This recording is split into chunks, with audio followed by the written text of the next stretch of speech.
اعوذ باللہ من الشیطان اللعین الرجیم بسم اللہ الرحمن الرحیم رب اشرح لی صدری ویسر لی امری واحلل عقدۃ من لسانی یفقهوا قولی ان اللہ وملائکتہ یصلون علی النبی یا ایھا الذین آمنوا صلوا علیہ وسلموا تسلیما۔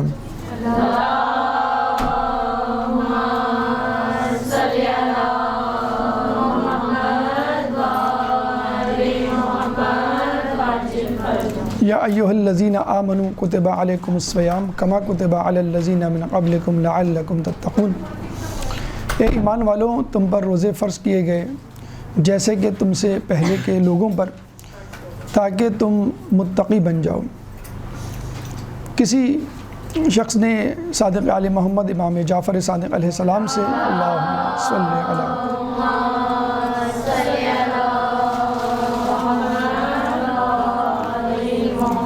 تو جب اس آیت کی تفسیر طلب کی تو آپ نے فرمایا کہ ماہ رمضان کے روزے اس امت کے لوگوں پر ہی فرض کیے گئے ہیں۔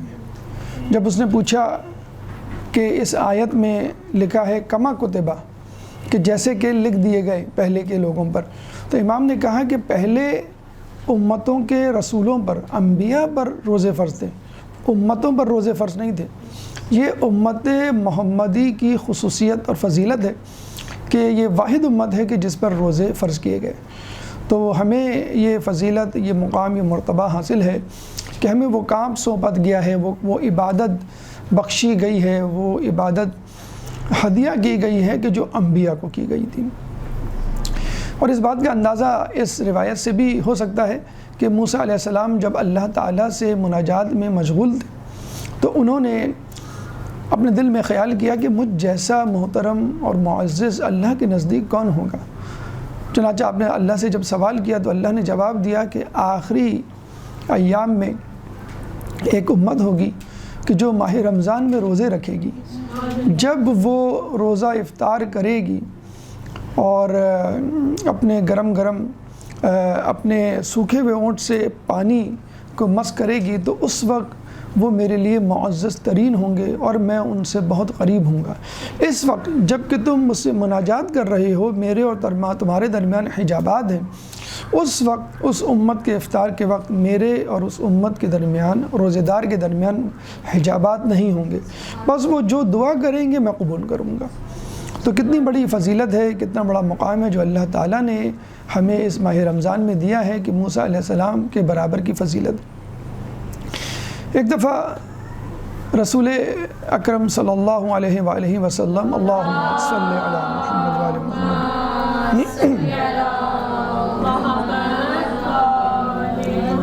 سلیمان فارسی کو ماہ رمضان کی فضیلت کے حوالے سے بتلا رہے تھے، اور جب فضیلت کا اختتام ہوا تو سلیمان فارسی نے کہا کہ کتنا بڑا اجر ہے جو اللہ نے ہمیں دیا ہے۔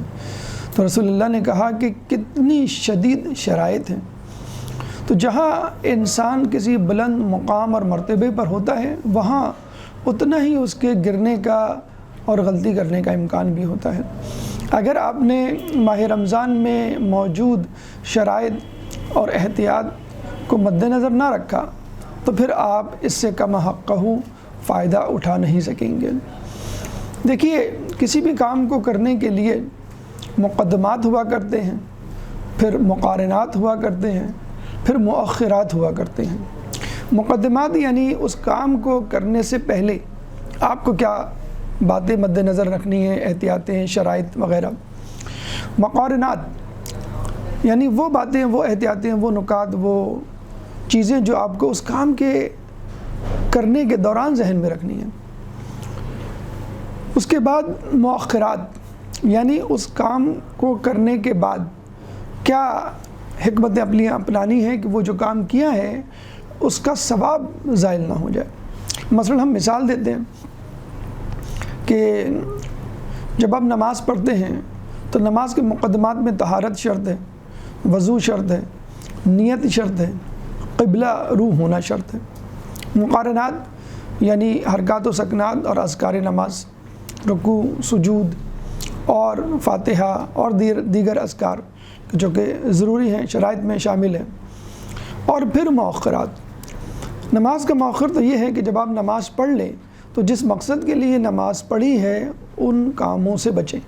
ان الصلاۃ تنہی عن الفحشاء والمنکر، بے شک نماز فحاشی اور بری کاموں سے روکتی ہے۔ اگر آپ برے کاموں سے نہ رکے تو اس کا مطلب یہ ہوا کہ آپ نے نماز پڑھی ہی نہیں، اور اگر آپ نے نماز پڑھی تو یقیناً آپ برے کاموں سے رکیں گے۔ اب اسی طرح ماہ رمضان کے بھی مقدمات ہیں، مقارنات ہیں اور مؤخرات ہیں۔ مقدمات یہ ہیں کہ آپ ماہ رمضان کا استقبال کریں، جیسے کہ روایت میں آیا ہے، اور لفظ استقبال قبول سے نکلا ہے۔ قبول یعنی کسی چیز کو اپنا لینا۔ مثلا آپ کو کوئی ہوم ورک دیا جائے، کوئی کام سپرد کیا جائے، آپ اس کو کر لیتے ہیں۔ اب اس کی دو صورتیں ہیں، یا تو آپ نہیں چاہیں گے طعن و کرہن اس کام کو قبول کریں گے، مجبوری ہے کہ میں ملازم ہوں، میرا باس مجھے یہ کام دے رہا ہے، مجبوری ہے میں بیٹا یا بیٹی ہوں، میرے والدین اس کا حکم دے رہے ہیں، جی تو نہیں جا رہا لیکن چونکہ کہا گیا ہے اس لیے میں کر رہا ہوں، ورنہ اگر میری مرضی پوچھیں تو میں یہ کام نہیں کرنا چاہتا۔ اور ایک کام وہ ہوتا ہے کہ جس میں آپ کی رضا خوشنودی شامل ہوتی ہے، آپ کی پسند کا کیریئر، آپ کی پسند کی شادی یا آپ کی پسند کا کام۔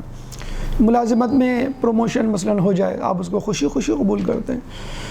تو جس کام کو انسان خوشی خوشی قبول کرے اس قبولیت کو استقبال کہتے ہیں۔ یعنی ماہ رمضان آ گیا، آپ اٹھے، اوہ آج روزہ ہے، روزہ رکھنا پڑے گا، چلو ٹھیک ہے رکھ لیتے ہیں، اور ایک خوشی خوشی کھلے ہوئے چہرے کے ساتھ آپ کہیں ارے چاند نظر آ گیا، کل مبارک ہو، کل روزہ ہے، اور پھر آپ کل کی تیاری شروع کر دیں۔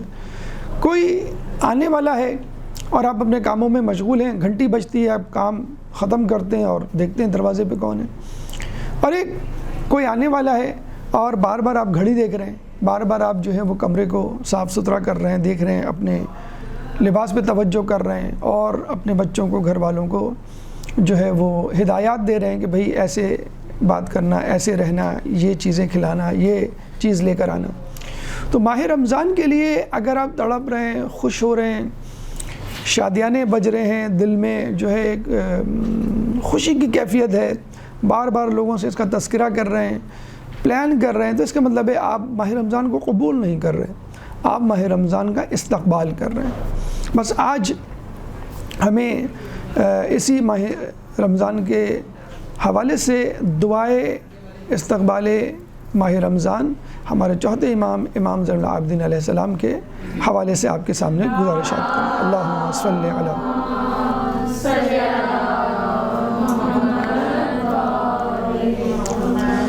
تو بس ہمیں اس ماہ رمضان کا استقبال کرنا ہے، اور یہ دعا بھی استقبال کی ایک کڑی ہے۔ اس کے بعد جب ماہ رمضان آ جائیں گے تو ماہ رمضان کے روز و شب کیسے گزارنے ہیں، کن شرائط کے ساتھ گزارنے ہیں، کن احتیاطات کے ساتھ گزارنے ہیں، اور اس کے بعد جب ماہ رمضان گزر جائے تو پھر ماہ رمضان سے حاصل ہونے والی طاقت، روحانیت اور ثواب کی حفاظت کیسے کرنی ہے۔ رسول اکرم خطبہ شعبانیہ میں فرماتے ہیں کہ لوگوں اس مہینے جہنم کے دروازے بند ہو جائیں گے، دیکھو انہیں دوبارہ اپنے اوپر کھلنے مت دینا۔ لوگوں اس مہینے جنت کے دروازے کھل جائیں گے، دیکھو ان دروازوں کو اپنے اوپر بند نہ ہونے دینا۔ لوگوں اس مہینے شیطان پابند سلاسل کر دیا جائے گا، دیکھو پھر دوبارہ اس کو اپنے اوپر مسلط نہیں ہونے دینا۔ اللہ نے آپ کے لیے جنت کے دروازے کھول دیے، اللہ نے آپ کے لیے جہنم کے دروازے بند کر دیے۔ اللہ تعالیٰ نے شیطان کہ جس نے قسم کھائی تھی فَبِعِزَّتِكَ لَأُغْوِيَنَّهُمْ أَجْمَعِينَ، میں تیرے جلال کی قسم کھاتا ہوں کہ میں تیرے تمام بندوں کو گمراہ کر کے چھوڑوں گا، تو اللہ نے کہا تھا کہ نہیں، میرے خاص بندے، میرے متقی پرہیزگار بندے تیرے جھانسے میں نہیں آئیں گے۔ تو وہ کون لوگ ہیں جو شیطان کی چال میں نہیں آتے، اس کے پھندے میں نہیں پھنستے؟ وہ لوگ ہیں جو متقی پرہیزگار ہیں۔ یہ تقویٰ اور پرہیزگاری کا جوہر ہمیں کہاں ملے گا؟ یہی ملے گا جس کے لیے کہا گیا کہ یا ایھا الذین آمنوا کتب علیکم الصیام کما کتب علی الذین من قبلکم لعلکم تتقون۔ اس ماہ رمضان میں ہمیں تقوی حاصل کرنا ہے، اس ماہ رمضان میں ہمیں برائیوں سے بچنا ہے، اس ماہ رمضان میں ہم نے خوب جی بھر کے نیکیاں کمانی ہیں، اور اپنے اندر اتنی توانائی پیدا کر لینی ہے بالکل اس گاڑی کی طرح کہ جس پہ فیول ڈال دیا جائے تو وہ 11 گھنٹے تک مسلسل چلتی رہے۔ اسی طرح ماہ رمضان میں روحانیت کا ایسا ایندھن اپنے اندر سمو لینا ہے، تقوی کا اتنا جسے کہتے ہیں کہ انبار اپنے اندر جمع کر لینا ہے کہ جو 11 مہینے کا رخت سفر ماہ رمضان کے بعد ہم باندھیں گے، ان 11 مہینوں میں ہمیں ضرورت نہ پڑے کسی طرف دیکھنے کی، ہمارے اندر اتنی انرجی موجود ہو، ہمارے اندر اتنی قوت و طاقت موجود ہو کہ ہم اس قوت و طاقت کے بلبوتے پر 11 مہینے چلیں۔ جیسے کسی کھلونے میں چابی دی جاتی ہے یا موبائل میں ہم چارجنگ کرتے ہیں تو وہ مثلاً 11 گھنٹے کی جو ہے وہ آپ کو سروس دیتا ہے یا 11 گھنٹے تک وہ کھلونا چلتا ہے، تو بالکل اسی طرح آپ کو اپنی شخصیت کے اندر تقوی 11 مہینے کا اسٹور کرنا ہے کہ اگلے رمضان کے آنے تک اس تقوی کی حالت استمراری رہے، یعنی مسلسل یہ تقوی آپ کے اندر موجود رہے۔ لیکن کیسے؟ ظاہر سی بات ہے کہ ماہ رمضان میں صرف روزے ہی نہیں رکھنے، ماہ رمضان میں فقط عبادت ہی نہیں کرنی، ماہ رمضان میں آپ کو علم کی طرف رجوع کرنا ہے، ماہ رمضان میں آپ کو حکمت کی طرف رجوع کرنا ہے، تاکہ آپ کو معلوم ہو سکے کہ آپ کے اندر کیا خامیاں ہیں، آپ کے اندر کیا خوبیاں ہیں، خامیوں کو دور کر سکیں اور خوبیوں کو اپنا سکیں۔ بس ماہ رمضان کی منصوبہ بندی چند گھنٹوں کے بعد شاید چاند نظر آ جائے یا اور جگہوں پہ تو نکل آ چکا ہے، ابھی بھی وقت ہے۔ اگر آپ نے منصوبہ بندی نہیں کی تو اب نیت کر لیں کہ مجھے ماہ رمضان میں کیا کچھ کرنا ہے۔ انگریزی میں ایک قول کہا جاتا ہے کہ if you fail to plan you are planning to fail۔ اگر آپ منصوبہ بندی میں فیل ہو رہے ہیں تو اس کا مطلب ہے آپ ناکام ہونے کی منصوبہ بندی کر رہے ہیں۔ اگر آپ نے ماہ رمضان کی منصوبہ بندی نہیں کی اور اس میں چھلانگ لگا لی تو ہو سکتا ہے کہ کچھ عرصے تک آپ تذبذب یا اضطراری کیفیت میں رہیں اور پھر کہیں جا کے ایڈجسٹ ہوں، اور جب ایڈجسٹ ہوں تو پتہ چلے کہ ماہ رمضان گزرنے والا ہے۔ ابھی میں کہیں بیٹھا ہوا تھا تو وہاں گفتگو ہو رہی تھی کہ بھئی شروع کے 10 دن مشکل ہوتے ہیں، شروع کے 10 دن آپ کو روزہ لگتا ہے، شروع کے 10 دن آپ کو کھلتے ہیں، اس کے بعد سب آسانی ہو جاتی ہے۔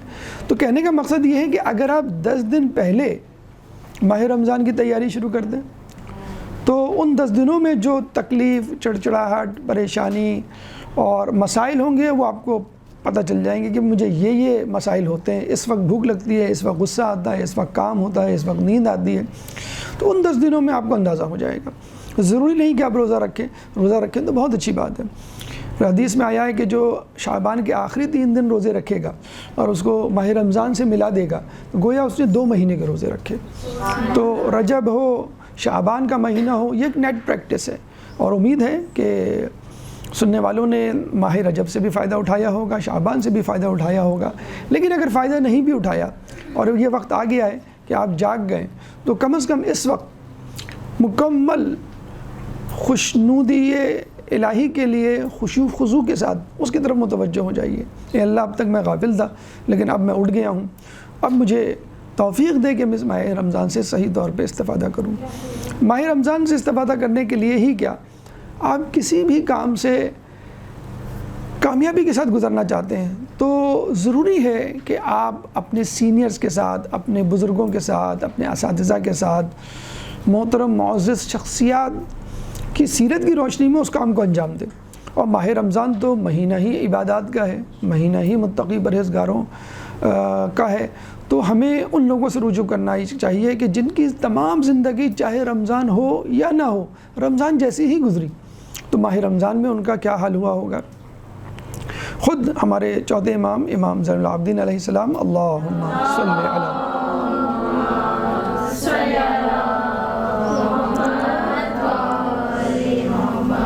جن کے لیے ان کی کنیز نے مختصراً یہ تعریف کی کہ رات کو میں بستر نہیں لگاتی اور دن میں دستر نہیں بچھاتی، تو وہ ماہ رمضان میں کیا کرتے ہوں گے؟ تو ماہ رمضان کے لیے کہا جاتا ہے کہ ان کی زبان پہ فقط تسبیح و تحلیل اور استغفار ہوا کرتا تھا۔ تو آئیے ہم انہی کی دعا کی روشنی میں اپنی حکمت عملی ترتیب دیتے ہیں، ان کی دعا کی روشنی میں ہم یہ منصوبہ بندی کرتے ہیں کہ اس ماہ رمضان کو ہم کیسے گزاریں گے۔ اور تہیہ کرتے ہیں۔ خوش نصیب لوگوں میں سے ہیں ہم کہ اللہ تعالیٰ نے ایک مرتبہ پھر ہمیں ماہ رمضان کی ساعتوں کو گزارنے کا موقع دیا۔ تو اس کا مطلب یہ ہوا کہ ہماری زندگی میں، ہماری عبادات میں، ہمارے رویے میں، ہماری روز و شب میں کوئی کمی تھی کہ جس کے لیے اللہ تعالیٰ نے ایک رمضان اور دے دیا کہ چلو ایک بونس مہینہ میں تمہیں دے رہا ہوں، اس میں تم جو کمی رہ گئی ہے، جیسے کہ اسٹوڈنٹ کو کہا جائے کہ بھائی ایگزام ہوگا، پھر ایگزام کے دن موقع پر کہا جائے کہ تمہیں 1 مہینے کی مہلت اور دی جاتی ہے، تو یقیناً اب آپ کا اسکور، اب آپ کی کارکردگی بہتر ہوگی۔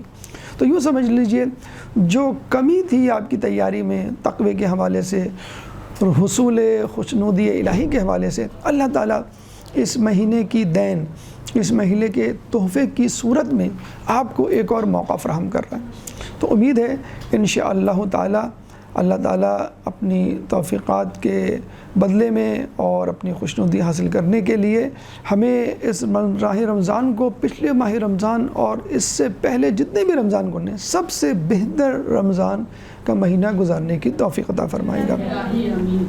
اب آئیے ہم چوتھے امام کی دعا استقبال ماہ رمضان کی طرف چلتے ہیں۔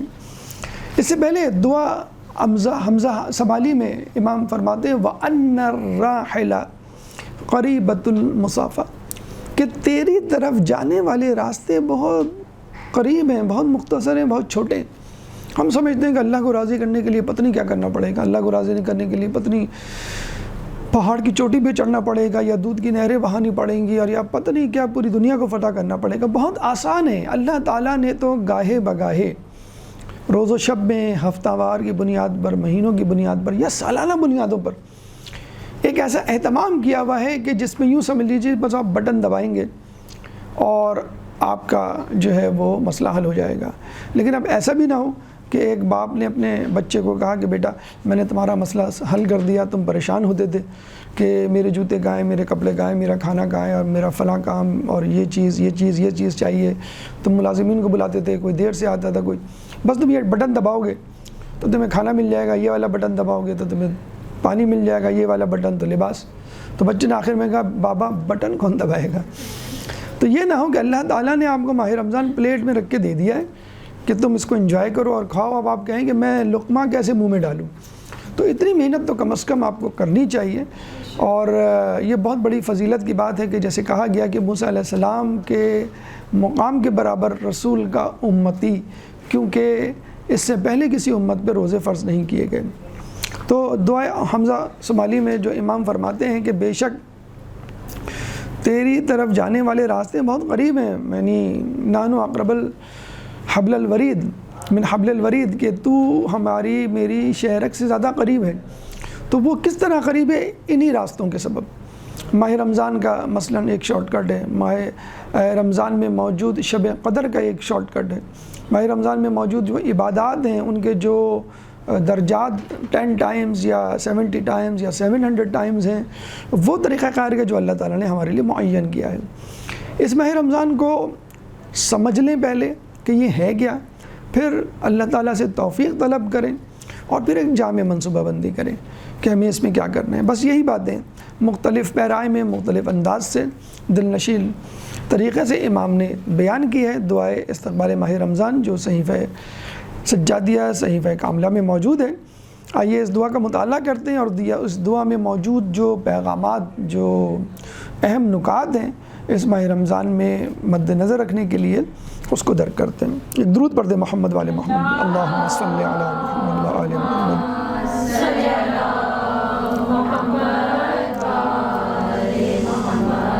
امام فرماتے ہیں الحمدللہ الذی ہدانا لحمدہ وجعلنا من اہلہ لنکون لإحسانہ من الشاکرین۔ تمام تعریفیں اس اللہ کے لیے ہیں کہ جس نے اپنی حمد و سپاس کی طرف ہماری رہنمائی کی اور ہمیں حمد گزاروں میں سے قرار دیا تاکہ ہم اس کے احسانات پر شکر کرنے والوں میں محسوب ہوں، اور ہمیں اس شکر کے بدلے میں نیکوکاروں کا اجر دے۔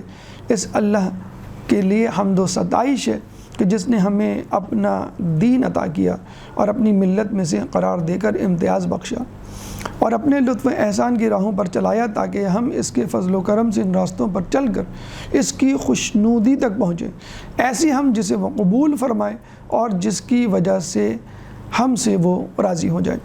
دیکھیں آپ نے سورہ فاتحہ جو قرآن کا سب سے پہلا سورہ ہے اس کا مطالعہ کیا ہوگا کہ قرآن سورہ فاتحہ سے شروع ہوتا ہے اور سورہ فاتحہ خدا کی حمد و ثنا سے شروع ہوتی ہے.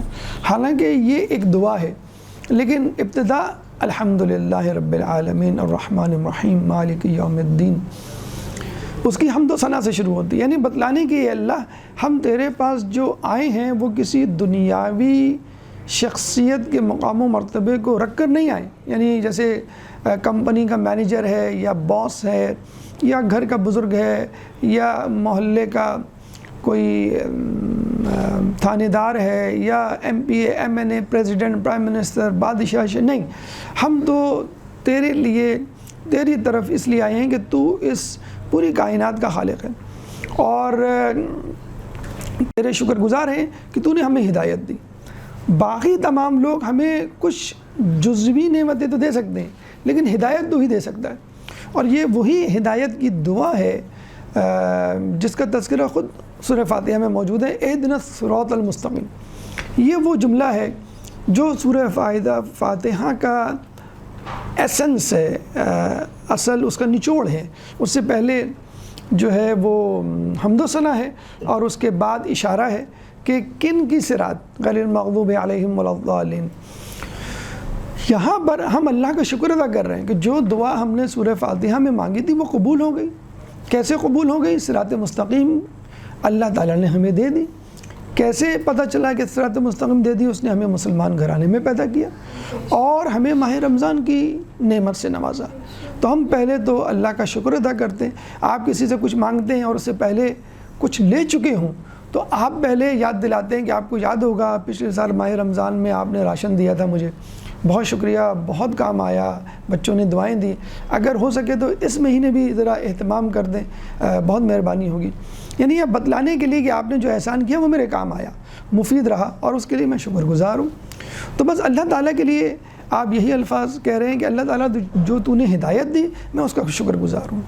اب اس ہدایت پہ چلنے کے لیے مجھے کچھ طاقت چاہیے، مجھے توفیق چاہیے، مجھے منصوبہ بندی چاہیے، مجھے طریقہ کار چاہیے. بس اس کے لیے میں تیرے سامنے حاضر ہوا ہوں.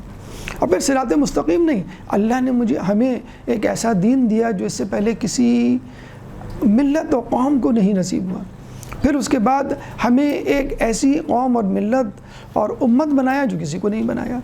ایسا دین کون سا دین کہ جس کے لیے باقاعدہ اللہ تعالیٰ نے الفاظ استعمال کیا، الیوم اکملت لکم دینکم واتممت علیکم نعمتی ورضیت لکم الاسلام، کہ آج کے دن میں نے تمہارا دین مکمل کر دیا. یعنی مکمل ترین دین مکمل تمام شدہ نعمتیں اور وہ اسلام جس سے اللہ ہم سے راضی ہو گیا. اب تک راضی نہیں تھا لیکن اب راضی ہو گیا. پھر امام شکر ادا کر رہے ہیں کہ تو نے ہمیں ایک ملت قرار دیا، عام ملت نہیں، ایک خاص ملت، وہ ملت جو انبیاء کا کمپٹیشن کر رہی ہے. میری امت کے علماء بنی اسرائیل کے انبیاء کے برابر یا ان سے افضل ہوں گے. یہ ہمیں روایتوں میں ملتا ہے. خود ابھی جو ہم نے روایت پڑھی کہ موسیٰ علیہ السلام مناجات کر رہے ہیں کہ کون میری طرح معزز و مکرم، تو اللہ نے کہا ایک قوم جو آنے والی ہے جو روزے رکھے گی. کنتم خیر امت اخرجت للناس تأمرون بالمعروف وتنہون عن المنکر. کنتم خیر امت، تم ہی بہترین امت ہو، اخرجت للناس، تم کو نکالا گیا ہے، چن لیا گیا ہے، منتخب کر لیا گیا ہے. تأمرون بالمعروف، اچھے کاموں کی ہدایت کے لیے، وتنہون عن المنکر، برے کاموں سے رکاوٹ کے لیے، ان کو روکنے کے لیے. تو ہمیں اس ہدایت کا شکر ادا کرنا چاہیے، اس صراط مستقیم کا شکر ادا کرنا چاہیے جو اللہ نے ہمیں عطا کی. ہمیں اس دین کا شکر ادا کرنا چاہیے جو اکملیت، مکمل ترین دین کی صورت میں ہم تک پہنچا. اور پھر اس کے بعد ہمیں بحیثیت ملت ایک خاص امت، بہترین امت ہونے کا شکر ادا کرنا چاہیے.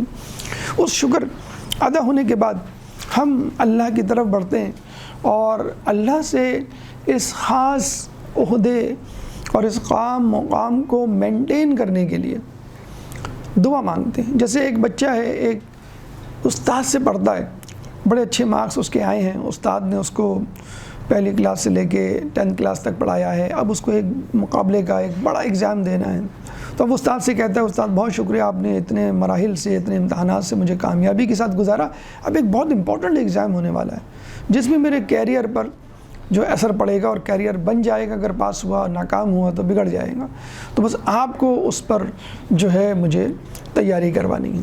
تو ہم اللہ سے کہہ رہے ہیں کہ تو نے ہمیں ہدایت دی، تو نے ہمیں دین دیا، تو نے ہمیں خاص امت بنائی، اب ہم ماہ رمضان کی طرف بڑھ رہے ہیں، اس ماہ رمضان کا حق ادا کرنے کی توفیق ہمیں عطا فرما۔ اب یہاں پر دوسرے مرحلے میں، یہ تو اس دعا کا پہلا مرحلہ جو کہ ہر دعا کا ایک خاص طریقہ خاصہ ہوتا ہے، حمد و ثنا۔ دوسرے مرحلے میں اللہ تعالیٰ جو ہے وہ امام جو ہے وہ اللہ تعالیٰ کی طرف سے دی گئی نعمت یعنی ماہ رمضان کا تعارف کروا رہے ہیں۔ دیکھیں، جب تک آپ کو کسی چیز کی معرفت نہیں ہوگی، اس چیز کا حصول، اس چیز کو برتنے کا طریقہ آپ کے اندر پیدا نہیں ہوگا۔ اگر آپ کو ماہ رمضان کی اہمیت کا اندازہ نہیں تو آپ ماہ رمضان اس طرح نہیں گزاریں گے۔ اور بھی لوگ ماہ رمضان گزارتے ہیں جو مسلمان نہیں ہیں یا جو روزے نہیں رکھتے، ان کو توفیق نہیں ہوتی، ان کے دل میں ماہ رمضان کی فضیلت و اہمیت و معرفت ہی نہیں ہے۔ تو پہلے معرفت پیدا کریں، خدا کی معرفت ہم پیدا کرتے ہیں تو پھر خدا کا تخیل، خدا کا خیال، خدا کا مقام و مرتبہ ہماری روح میں اس طرح سرایت کر جاتا ہے کہ پھر ہم ہر جگہ وَهُوَ مَعَكُمْ أَيْنَمَا كُنْتُمْ، کہ تم جہاں کہیں بھی ہو وہ یعنی اللہ تمہارے ساتھ ہے۔ ہم ہر جگہ اس کو پاتے ہیں اور اس سے محبت کرتے ہیں اور اس کے ڈر کی وجہ سے کوئی ناراضگی کرنے والا کام نہیں کرتے۔ تو بس اسی طرح اللہ تعالیٰ کے جو احکامات ہیں، چاہے وہ نماز ہو، چاہے وہ روزہ ہو، چاہے وہ زکوٰۃ ہو، چاہے وہ حج ہو، چاہے وہ جہاد ہو، ان احکامات کی معرفت بھی ضروری ہے کہ کتنا اہم ہے وہ کام، واجب کام ہے، مستحب کام ہے، مباح کام ہے یا مکروہ کام ہے، حرام کام ہے۔ اس لحاظ سے ہم اپنی اسٹریٹجی جو ہے وہ ترتیب دیں گے۔ واجب کام ہے اور ایسا واجب کام کہ اس واجب کام میں کسی چیز کی ساجھیداری نہیں ہو سکتی، ایسا کام کہ جس کے علاوہ کوئی اور کام اس وقت انجام نہیں دیا جا سکتا۔ امام مختلف ناموں سے ماہ رمضان کا تعارف کرواتے ہیں اور ہر نام اپنی جگہ ایک مکمل تشریح طلب تعارف ہے۔ امام بتلاتے ہیں تمام تعریف اس اللہ کے لیے ہے کہ جس نے اپنے لطف و احسان کے راستوں میں سے ایک راستہ اپنے مہینے کو قرار دیا۔ اور اس سے پہلے ہم کہہ چکے کہ امام خود دعا میں فرماتے ہیں، دعا حمدہ سمجھ میں وَأَنَّ الرَّاحِلَ إِلَيْكَ قَرِيبُ الْمَسَافَةِ، کہ تیری طرف جانے والے راستے کتنے آسان ہیں۔ اور ماہ رمضان بھی ایک راستہ ہے، اور ماہ رمضان تو آسان ترین راستہ ہے۔ ماہ رمضان میں تو سانس لینا بھی عبادت ہے، یعنی اگر آپ کچھ بھی نہیں کر رہے ہیں، بیٹھے ہوئے ہیں صرف کہ بھئی میں بہت تھک گیا نماز پڑھ کے، میں بہت تھک گیا عبادت کر کے، میں بہت تھک گیا باہر گھوم پھر کے آ رہا ہوں، اور بس آپ صوفے پہ بیٹھ کے بستر پہ لیٹ کے آرام کر رہے ہیں، سانس تو لے رہے ہیں۔ تو اللہ نے کہا کہ نہیں، میں اس سانس کو بھی کاؤنٹ کروں گا۔ جیسے آفیسر ان اسپیشل ڈیوٹی ہوتا ہے، یا جیسے آپ نے دیکھا ہوگا کچھ لوگ جب ڈیوٹی جوائن کرتے ہیں تو ان کو بتا دیا جاتا ہے کہ بھئی 1 مہینے کی آپ کی فری لیو ہے، 1 مہینے کی میڈیکل لیو ہے، اس کے بعد آپ کی تنخواہ کٹے گی اگر آپ چھٹی کریں گے۔ تو 1 مہینے آپ پاکستان آ جاتے ہیں، اپنے ملک چلے جاتے ہیں، لیکن آپ آن ڈیوٹی کو کاؤنٹ ہوتے ہیں اور آپ کو وہ پیسے مل رہے ہوتے ہیں۔ تو وہی مسئلہ ہے کہ ہم آرام کر رہے ہیں لیکن پھر بھی اللہ تعالیٰ ہماری سانسوں تک کو جو ہے وہ نوٹ کر رہا ہے اور اس کے بدلے میں ہم کو انعام دے رہا ہے۔ پھر اللہ فرماتا ہے کہ یہ صیام کا مہینہ ہے۔ امام فرماتے ہیں یہ صیام کا مہینہ ہے، مختلف ناموں سے یاد کیا۔ شہر الصیام، روزوں کا مہینہ ہے۔ دیکھیے، روزے تو آپ کسی بھی مہینے میں رکھ سکتے ہیں۔ نظر کا روزہ ہو تو وہ واجب روزہ ہو جائے گا، ویسے ہی نفلی روزہ ہو تو وہ نفلی روزہ ہو جائے گا، اور اس کے لیے کوئی وقت تعین نہیں ہے کہ کب رکھیں، کیسے رکھیں۔ ماہ رمضان کا وقت تعین ہے کہ جیسی آپ نے چاند دیکھا ماہ رمضان شروع ہو گیا، اگلے چاند تک، شوال کے چاند تک ماہ رمضان رہے گا۔ اب تمام رولز ریگولیشن اور اصول و ضوابط اس میں لاگو ہوں گے۔ اگر آپ چاہیں بھی کہ میں مثلاً پہلا روزہ دوسرا روزہ نہیں رکھوں گا، اس کے بدلے میں جو اپنا قضا روزہ ہے یا اس کے بدلے میں جو اپنا نظر کا روزہ ہے یا کوئی اور روزہ وہ رکھ لوں گا، یا پریکٹس کے طور پہ رکھ لوں گا اور پھر تیسرے روزے سے میں کاؤنٹ کرنا شروع کروں گا. تو جان لیجئے کہ وہ جو روزے آپ نے رکھے ماہ رمضان کی نیت سے ہٹ کر، چاہے وہ نظر کا ہو، چاہے وہ قضا کا ہو یا مستحب ہو، وہ روزہ کاؤنٹ ہوگا نہیں، کیونکہ یہ ماہ رمضان کے روزوں کا مہینہ ہے، کسی اور کے روزوں کا مہینہ نہیں ہے، تو وہ تو کاؤنٹ ہوگا نہیں. نمبر 2، آپ نے چونکہ ماہ رمضان کی نیت ہی نہیں کی تھی، وہ بھی نہیں کاؤنٹ ہوگا. تو دونوں روزے کاؤنٹ نہیں ہوں گے. آپ کو اس کی جو ہے وہ قضا کرنی پڑے گی جان بوجھ کے. اگر کیے ایسی حرکت آپ نے تو پھر وہ کفارہ الگ دینا پڑے گا. اسلام کا مہینہ شہر الاسلام بہت بڑا اعزاز ہے اس مہینے کے لیے. اللہ تعالیٰ نے اس مہینے کو اسلام کا مہینہ، کسی مہینے کو نہیں قرار دیا، ربیع الاول، ربیع الثانی، صفر، کسی بھی مہینے کو، فقط ماہ رمضان کو. کیوں؟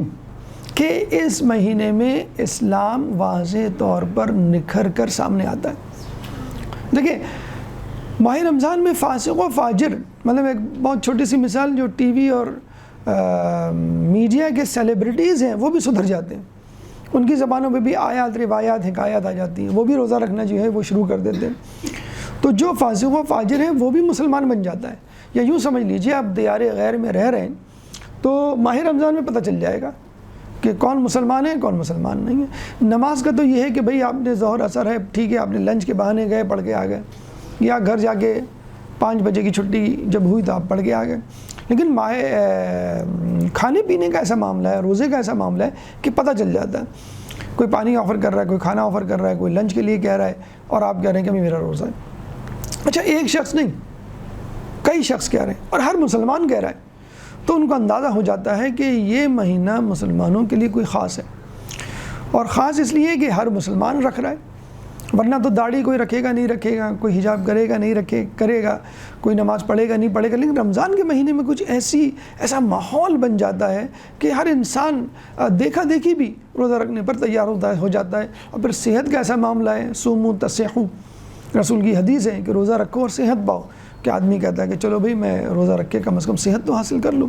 بہرحال ماہ رمضان کی وجہ سے ایک کافر اور ایک مسلمان کا فرق سامنے آ جاتا ہے. ہمیں پتہ چل جاتا ہے کہ دنیا میں کہاں کہاں لوگ جو ہے وہ اسلام سے تعلق رکھتے ہیں. چین کے صوبے سیانگ کیانگ کے بارے میں کسی کو نہیں معلوم تھا، جس کے بارے میں علامہ اقبال نے کہا تھا کہ ایک ہو امت حرم پاسبانی کے لیے، نیل کے ساحر سے لے کے تاب خاکے کا شغر. تو یہ شغر جو تھا یہ سیانگ کیانگ ہے بیسیکلی. تو وہاں کی خبریں آنے لگتی ہیں ہر رمضان میں کہ جو ہے وہ چینی گورنمنٹ جو ہے وہ سختی کر رہی ہے اور جو ہے وہ سحری نہیں کرنے دے رہی، اور گھروں میں دھاوا بول دے رہی ہے، یا زبردستی کھلایا جا رہا ہے. انڈیا میں خبریں آئی تھیں کہ مسلمانوں کو زبردستی جو ہے وہ منہ میں ٹھوسا جاتا ہے کہ بھئی نہیں تم روزہ توڑو. جیسے خواتین کے لیے آج کل ایک مسئلہ کھڑا ہے کہ پردہ نہیں کرنا ہے. تو مسلمان جو ہے وہ ڈٹ جاتا ہے کہ میں جو ہوں وہ روزہ رکھوں گا.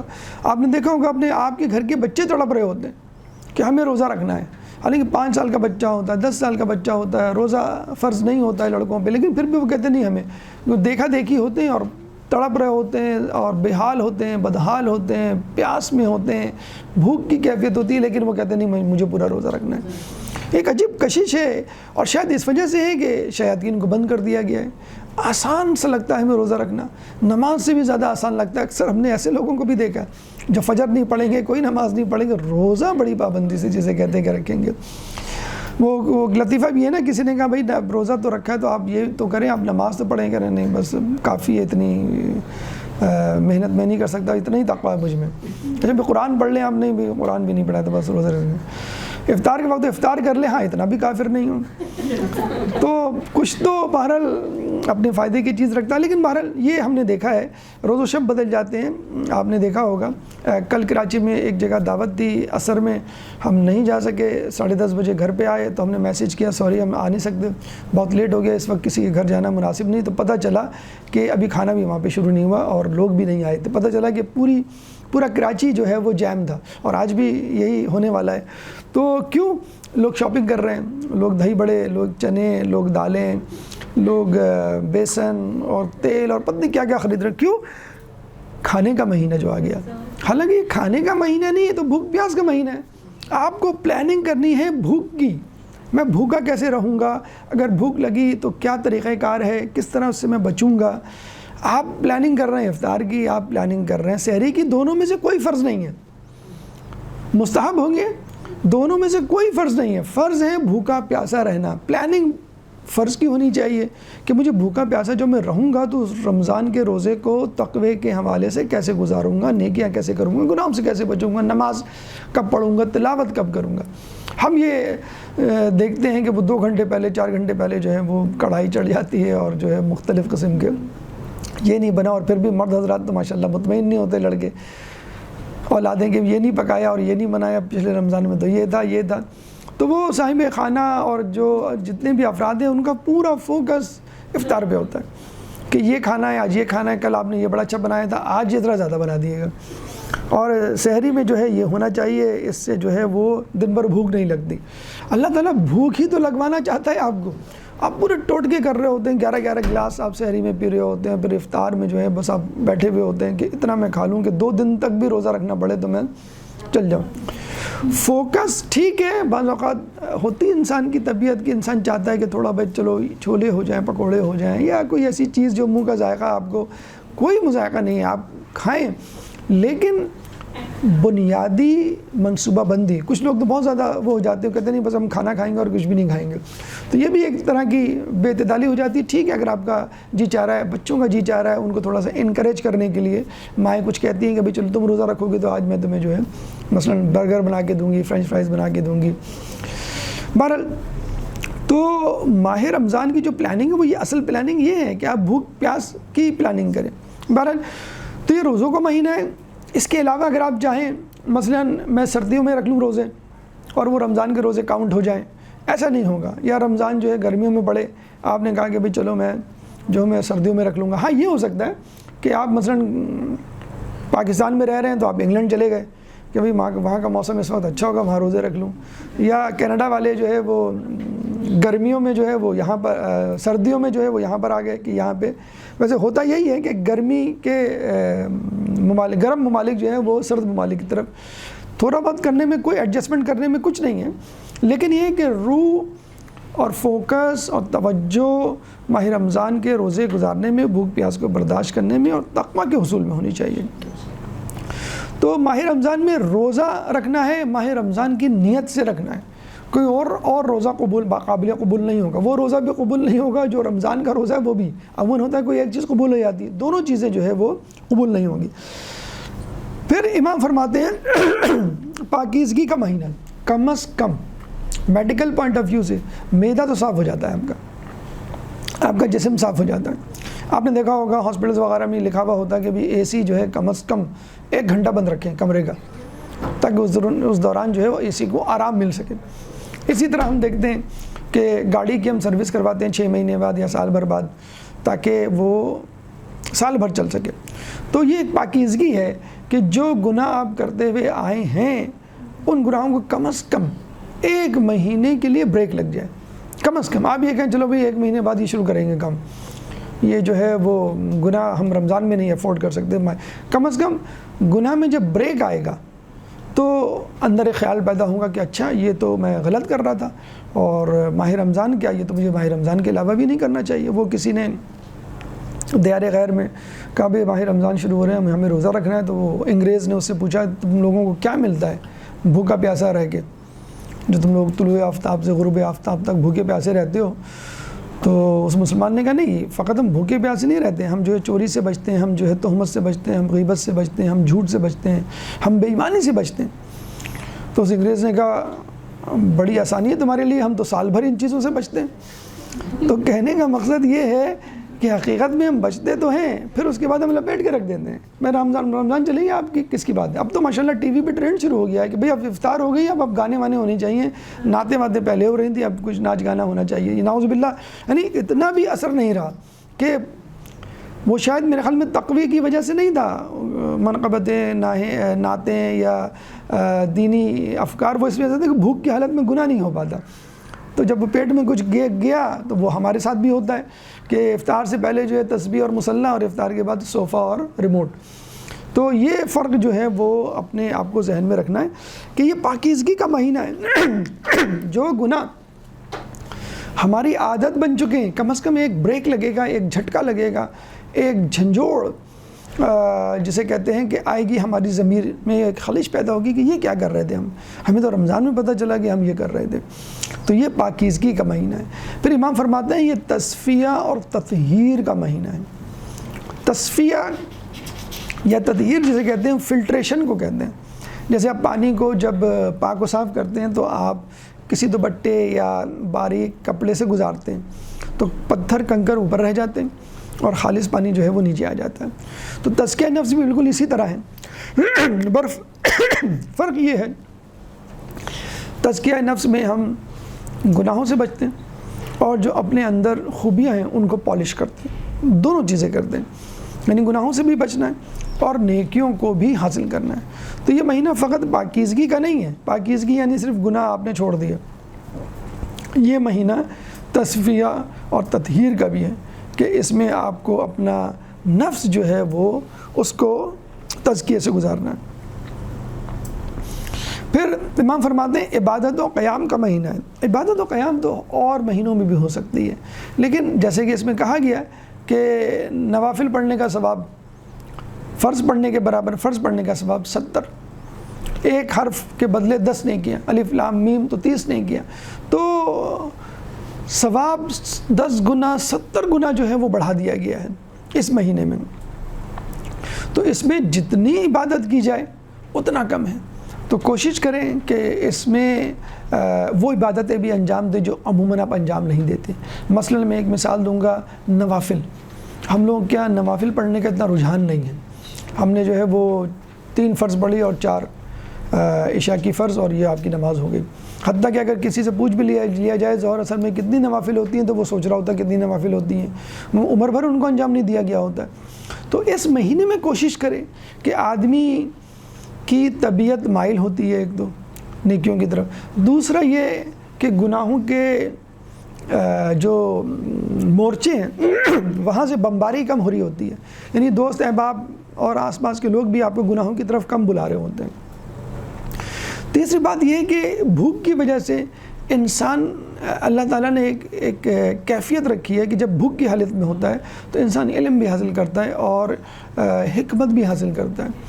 تو اگر اللہ نے ہمت دی ہے ماہ رمضان میں تو آپ تھوڑی سی کوشش کر ڈالیے, کم از کم فجر کی 2 رکعت تو پڑھ سکتے ہیں آپ فریش ہوتے ہیں. آپ کہہ سکتے ہیں بھئی عام دنوں میں تو پتہ ہی نہیں چلتا, ہم تو نیند میں ہوتے ہیں. کتنے سجدے کیے بغیر وضو کے پڑھی کہ نہیں پڑھی, وضو کے ساتھ یہ بھی نہیں پتہ ہوتا. یہ بعض اوقات سجدے ہی میں سو جاتے ہیں اور پھر جو ہے وہ ناشتے کے وقت جو ہے وہ آنکھ کھلتی ہے. تو آپ فریش ہوتے ہیں آدھا گھنٹہ پہلے, خاتون خانہ تو 1 گھنٹہ پہلے ماشاءاللہ جاگ چکی ہوتی ہیں. آپ جو ہے وہ نماز شب 11 کی 11 بھی پڑھ سکتے ہیں, کوئی اس میں قباحت نہیں. بالکل افضل وقت, اہم ترین وقت بالکل نماز فجر سے پہلے کا وقت آپ کو مل سکتا ہے. یعنی آپ نے افطار کی, سحری ابھی روزہ رکھنا جو ہے وہ شروع ہو گیا.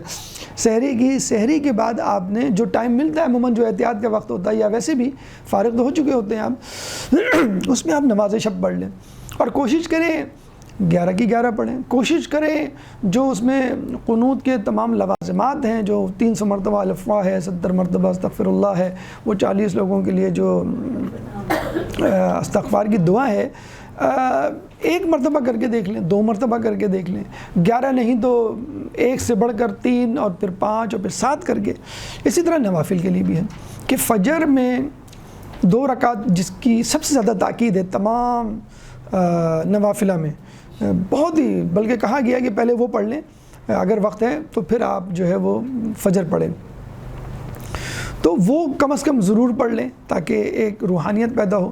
اور یہ بھی ایک طرح کی, جس طرح ماہ رمضان کی پریکٹس ہے, نوافلہ بھی آپ کو پریکٹس کرواتے ہیں کہ پہلے آپ اچھی طرح جاگ جائیں. اگر آپ نے سوتے میں نماز پڑھی تو کوئی بات نہیں, یہ نفل تھی, لیکن اب جو ہے وہ امپورٹنٹ کوسچن ہے یا امپورٹنٹ عبادت ہے جو فرض ہے وہ آپ کو کرنی ہے. اسی طرح عشاء کی جو 2 رکعت ہیں وہ جو 4 کے بعد آپ بیٹھ کے پڑھتے ہیں وہ تو بیٹھ کے پڑھنی ہے, یہ بھی آپ دیکھ لیں لطف ہے. اچھا یہ بھی ایک میڈیکل اس کا ریزن آپ کو میں بتاتا چلوں کہ عموماً دن بھر آپ حرکت میں ہوتے ہیں اور آپ کے پاؤں تھک چکے ہوتے ہیں. لوگ اکثر اپنے بچوں سے پاؤں بھی دبواتے ہیں. جب آپ بیٹھنے کی حالت میں, جو کہ کہا گیا ہے زیادہ تاکید کہ بیٹھ کے نفل پڑھیں عشاء کے.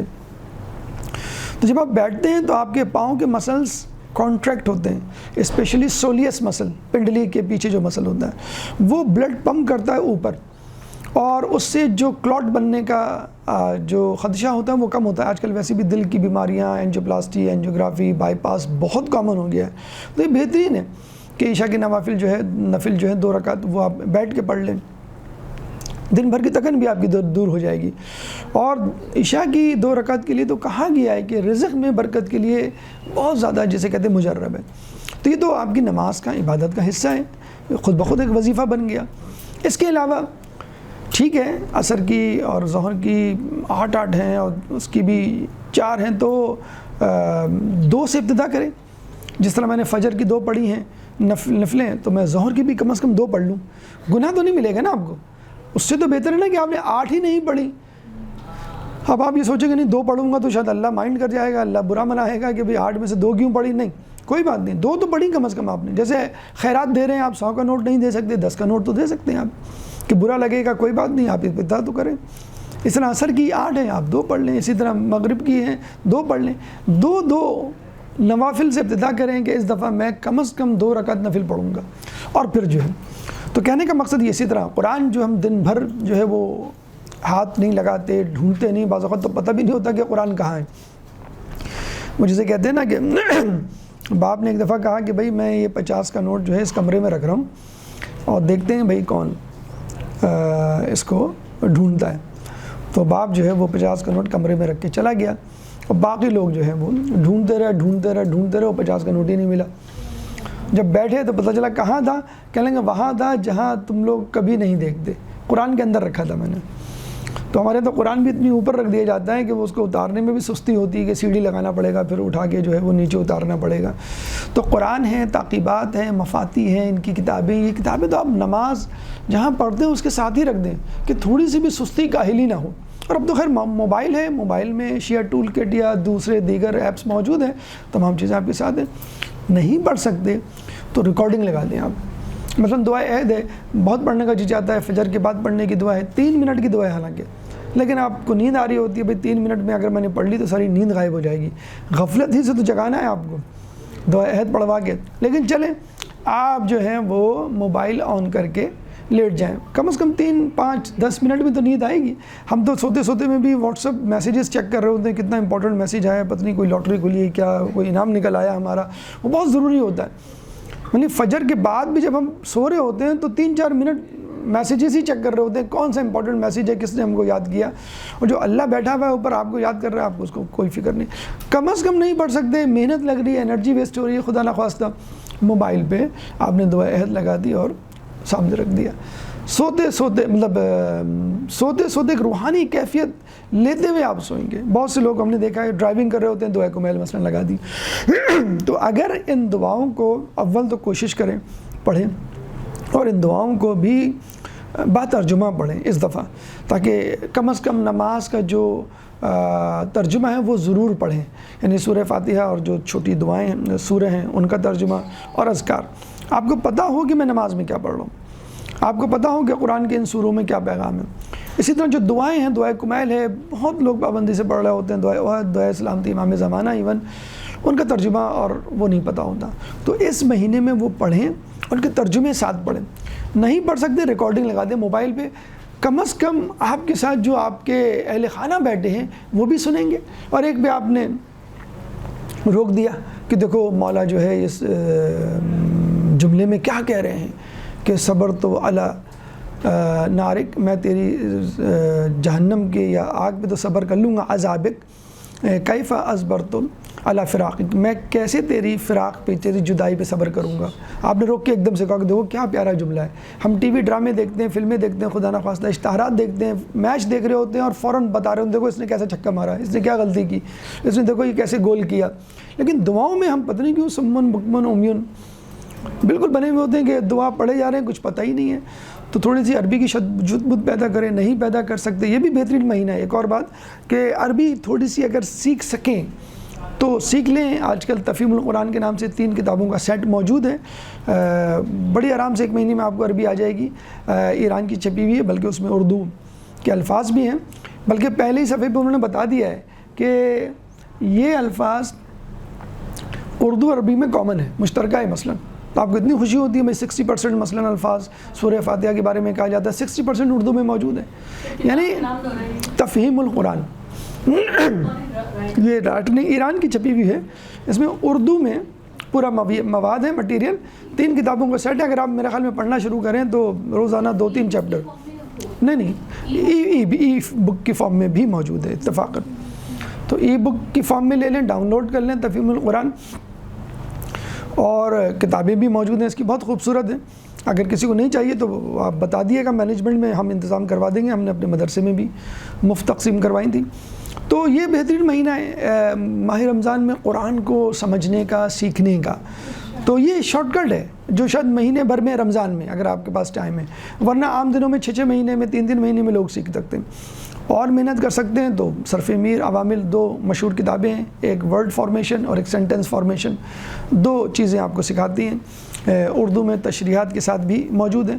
وہ اگر کسی سے سیکھ لیں، کسی حوزوی اسٹوڈنٹ سے یا کسی عالم سے یا کسی استاد سے، اس کے بعد تو آپ کو اور زیادہ ملکہ پیدا ہو جائے گا۔ لیکن جب عربی تھوڑی بہت کم از کم اتنی آ جائے کہ جو لکھا ہوا ہے وہ سمجھ جائیں آپ، تو جو لطف آئے گا وہ جو ہے اردو ترجمے میں نہیں، لیکن بہرحال کم از کم اردو ترجمہ دعاؤں کا، قرآن کا، اور جو کچھ بھی آپ عربی میں پڑھتے ہیں، زیارات وغیرہ، اس کا اس مہینے ضرور پڑھیں۔ یعنی عبادت تو قیام کا مہینہ کہنے کا مطلب یہ کہ عبادت اور قیام تو پچھلے مہینے، اس سے پہلے مہینوں میں بھی ہو رہی تھی، لیکن اس مہینے میں ذرا سوفیسٹیکیٹڈ وے میں، ذرا سا پروٹوکول کے ساتھ، ایک VIP انداز سے، اس انداز سے کہ نہیں اب تو ہمیں اس کی روح میں اترنا ہے، اپنی روح کو جلا بخشنی ہے، اور مکمل طور پہ سمجھنا ہے کہ اللہ ہم سے کہہ کیا رہا ہے، مذاق نہیں کرنا، سطحی طور پہ نہیں پڑھنا، سرسری انداز سے نہیں دیکھنا، بس یہ نہیں کہ ایک فارمیلٹی پوری ہو گئی، پوری قوت کے ساتھ، توانائی کے ساتھ، انرجی کے ساتھ کہ اللہ نے آپ کو پیغام دیا، اس پیغام کو آپ سمجھ رہے ہیں، اس فرض کو آپ ادا کر رہے ہیں۔ پھر امام فرماتے ہیں کہ وہ مہینہ کے جس میں قرآن نازل ہوا۔ میرے خیال میں ایک چھوٹا سا بریک لے لیتے ہیں، پھر انشاءاللہ اس دعا کے باقی معنی کی طرف چلیں گے۔ ایک درود پڑھ دیں محمد والے محمد میں۔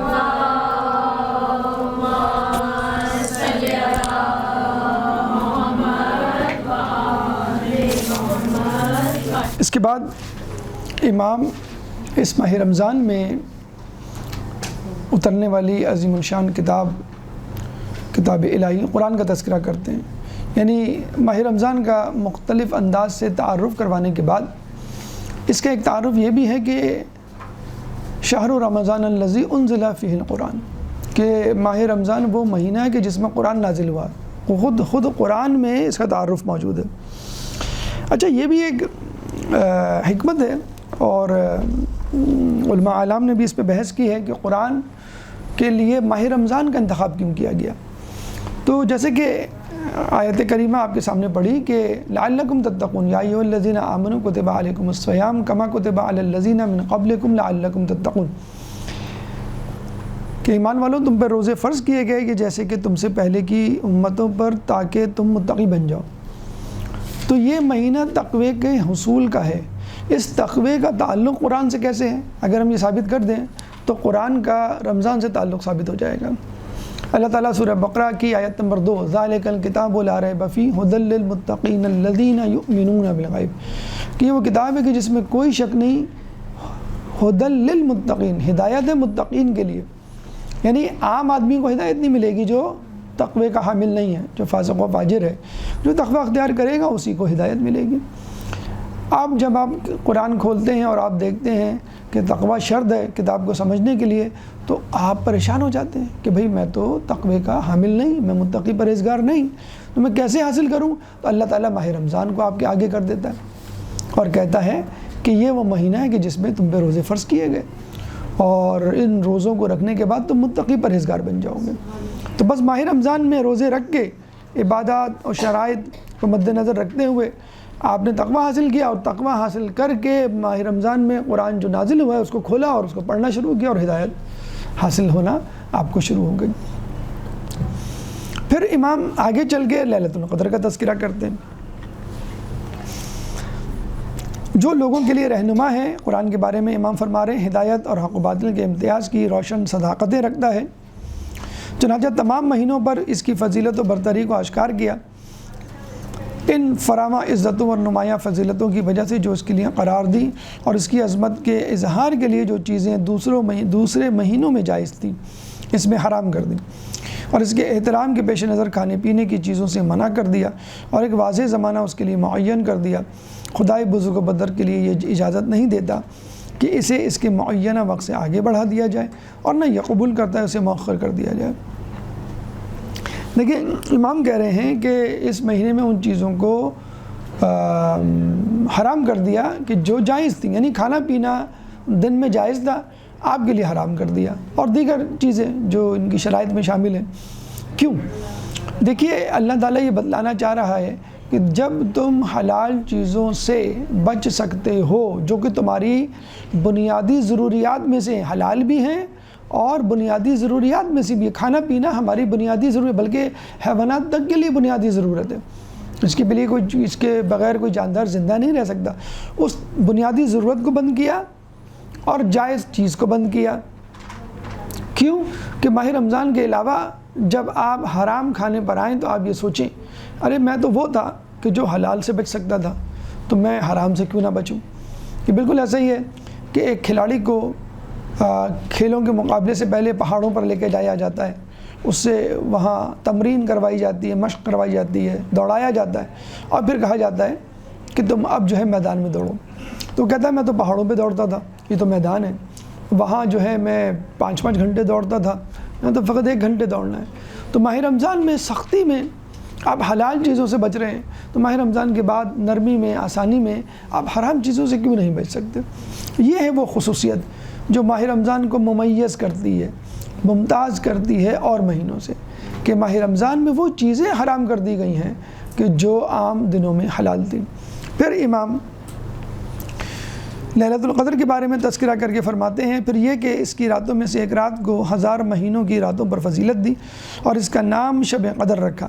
اس رات میں فرشتے اور روح القدس ہر اس امر کے ساتھ جو اس کا قطعی فیصلہ ہوتا ہے اس کے بندوں میں سے جس پر وہ چاہتا ہے نازل ہوتے ہیں۔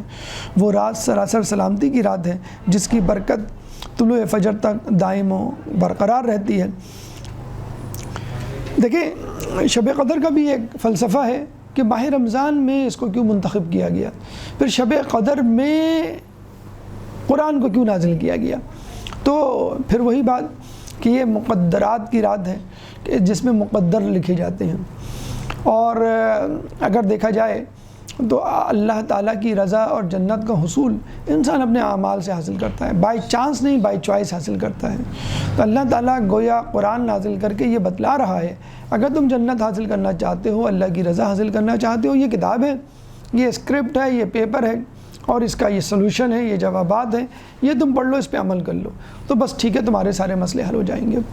عمل سے زندگی بنتی ہے، جنت بھی جہنم بھی، یہ خاکی اپنی فطرت سے نہ نوری ہے نہ ناری ہے۔ تو جو عمل ہے جو آپ کو جنت کی طرف لے کے جائے گا، وہ عمل اسی قرآن سے پھوٹے گا۔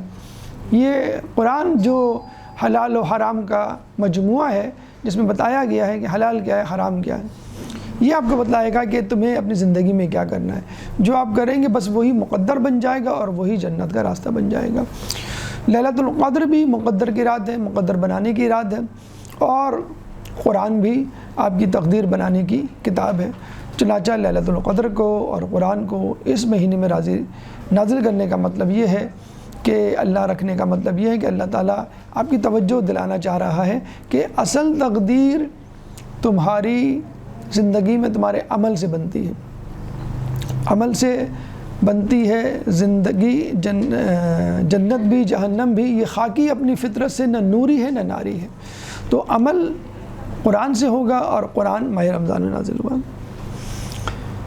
اب امام اس ماہ رمضان میں نیکیاں کرنے کی توفیق طلب کر رہے ہیں۔ پہلے تو حمد و ثنا، اس کے بعد ماہ رمضان کا تعارف، اس کا امتیاز، اس کا مقام، اور اب جب کسی کی عظمت آشکار ہو جائے تو آپ اس کو حاصل کرنے کی کوشش کرتے ہیں، اس قیمتی چیز کو استعمال کرنے کی کوشش کرتے ہیں، اس سے استفادہ حاصل کرنے کی کوشش کرتے ہیں۔ امام توفیق طلب کرتے ہوئے فرماتے ہیں اللہ محمد اور ان کی آل پر رحمت نازل فرما اور ہمیں ہدایت فرما کہ ہم اس مہینے کے فضل و شرف کو پہچانیں، اس کی عزت و حرمت کو بلند جانیں اور اس میں ان چیزوں سے جن سے تو نے منع کیا ہے اجتناب کریں، اور اس کے روزے رکھنے میں ہمارے اعضاء کو نافرمانیوں سے روکنے اور ان کاموں میں مصروف رکھنے سے جو تیری خوشنودی کا باعث ہو ہماری اعانت فرما۔ یعنی اللہ تعالیٰ سے مدد طلب کر رہے ہیں کہ اے اللہ ہمیں نیک کاموں کی توفیق دے اور گناہوں سے بچا۔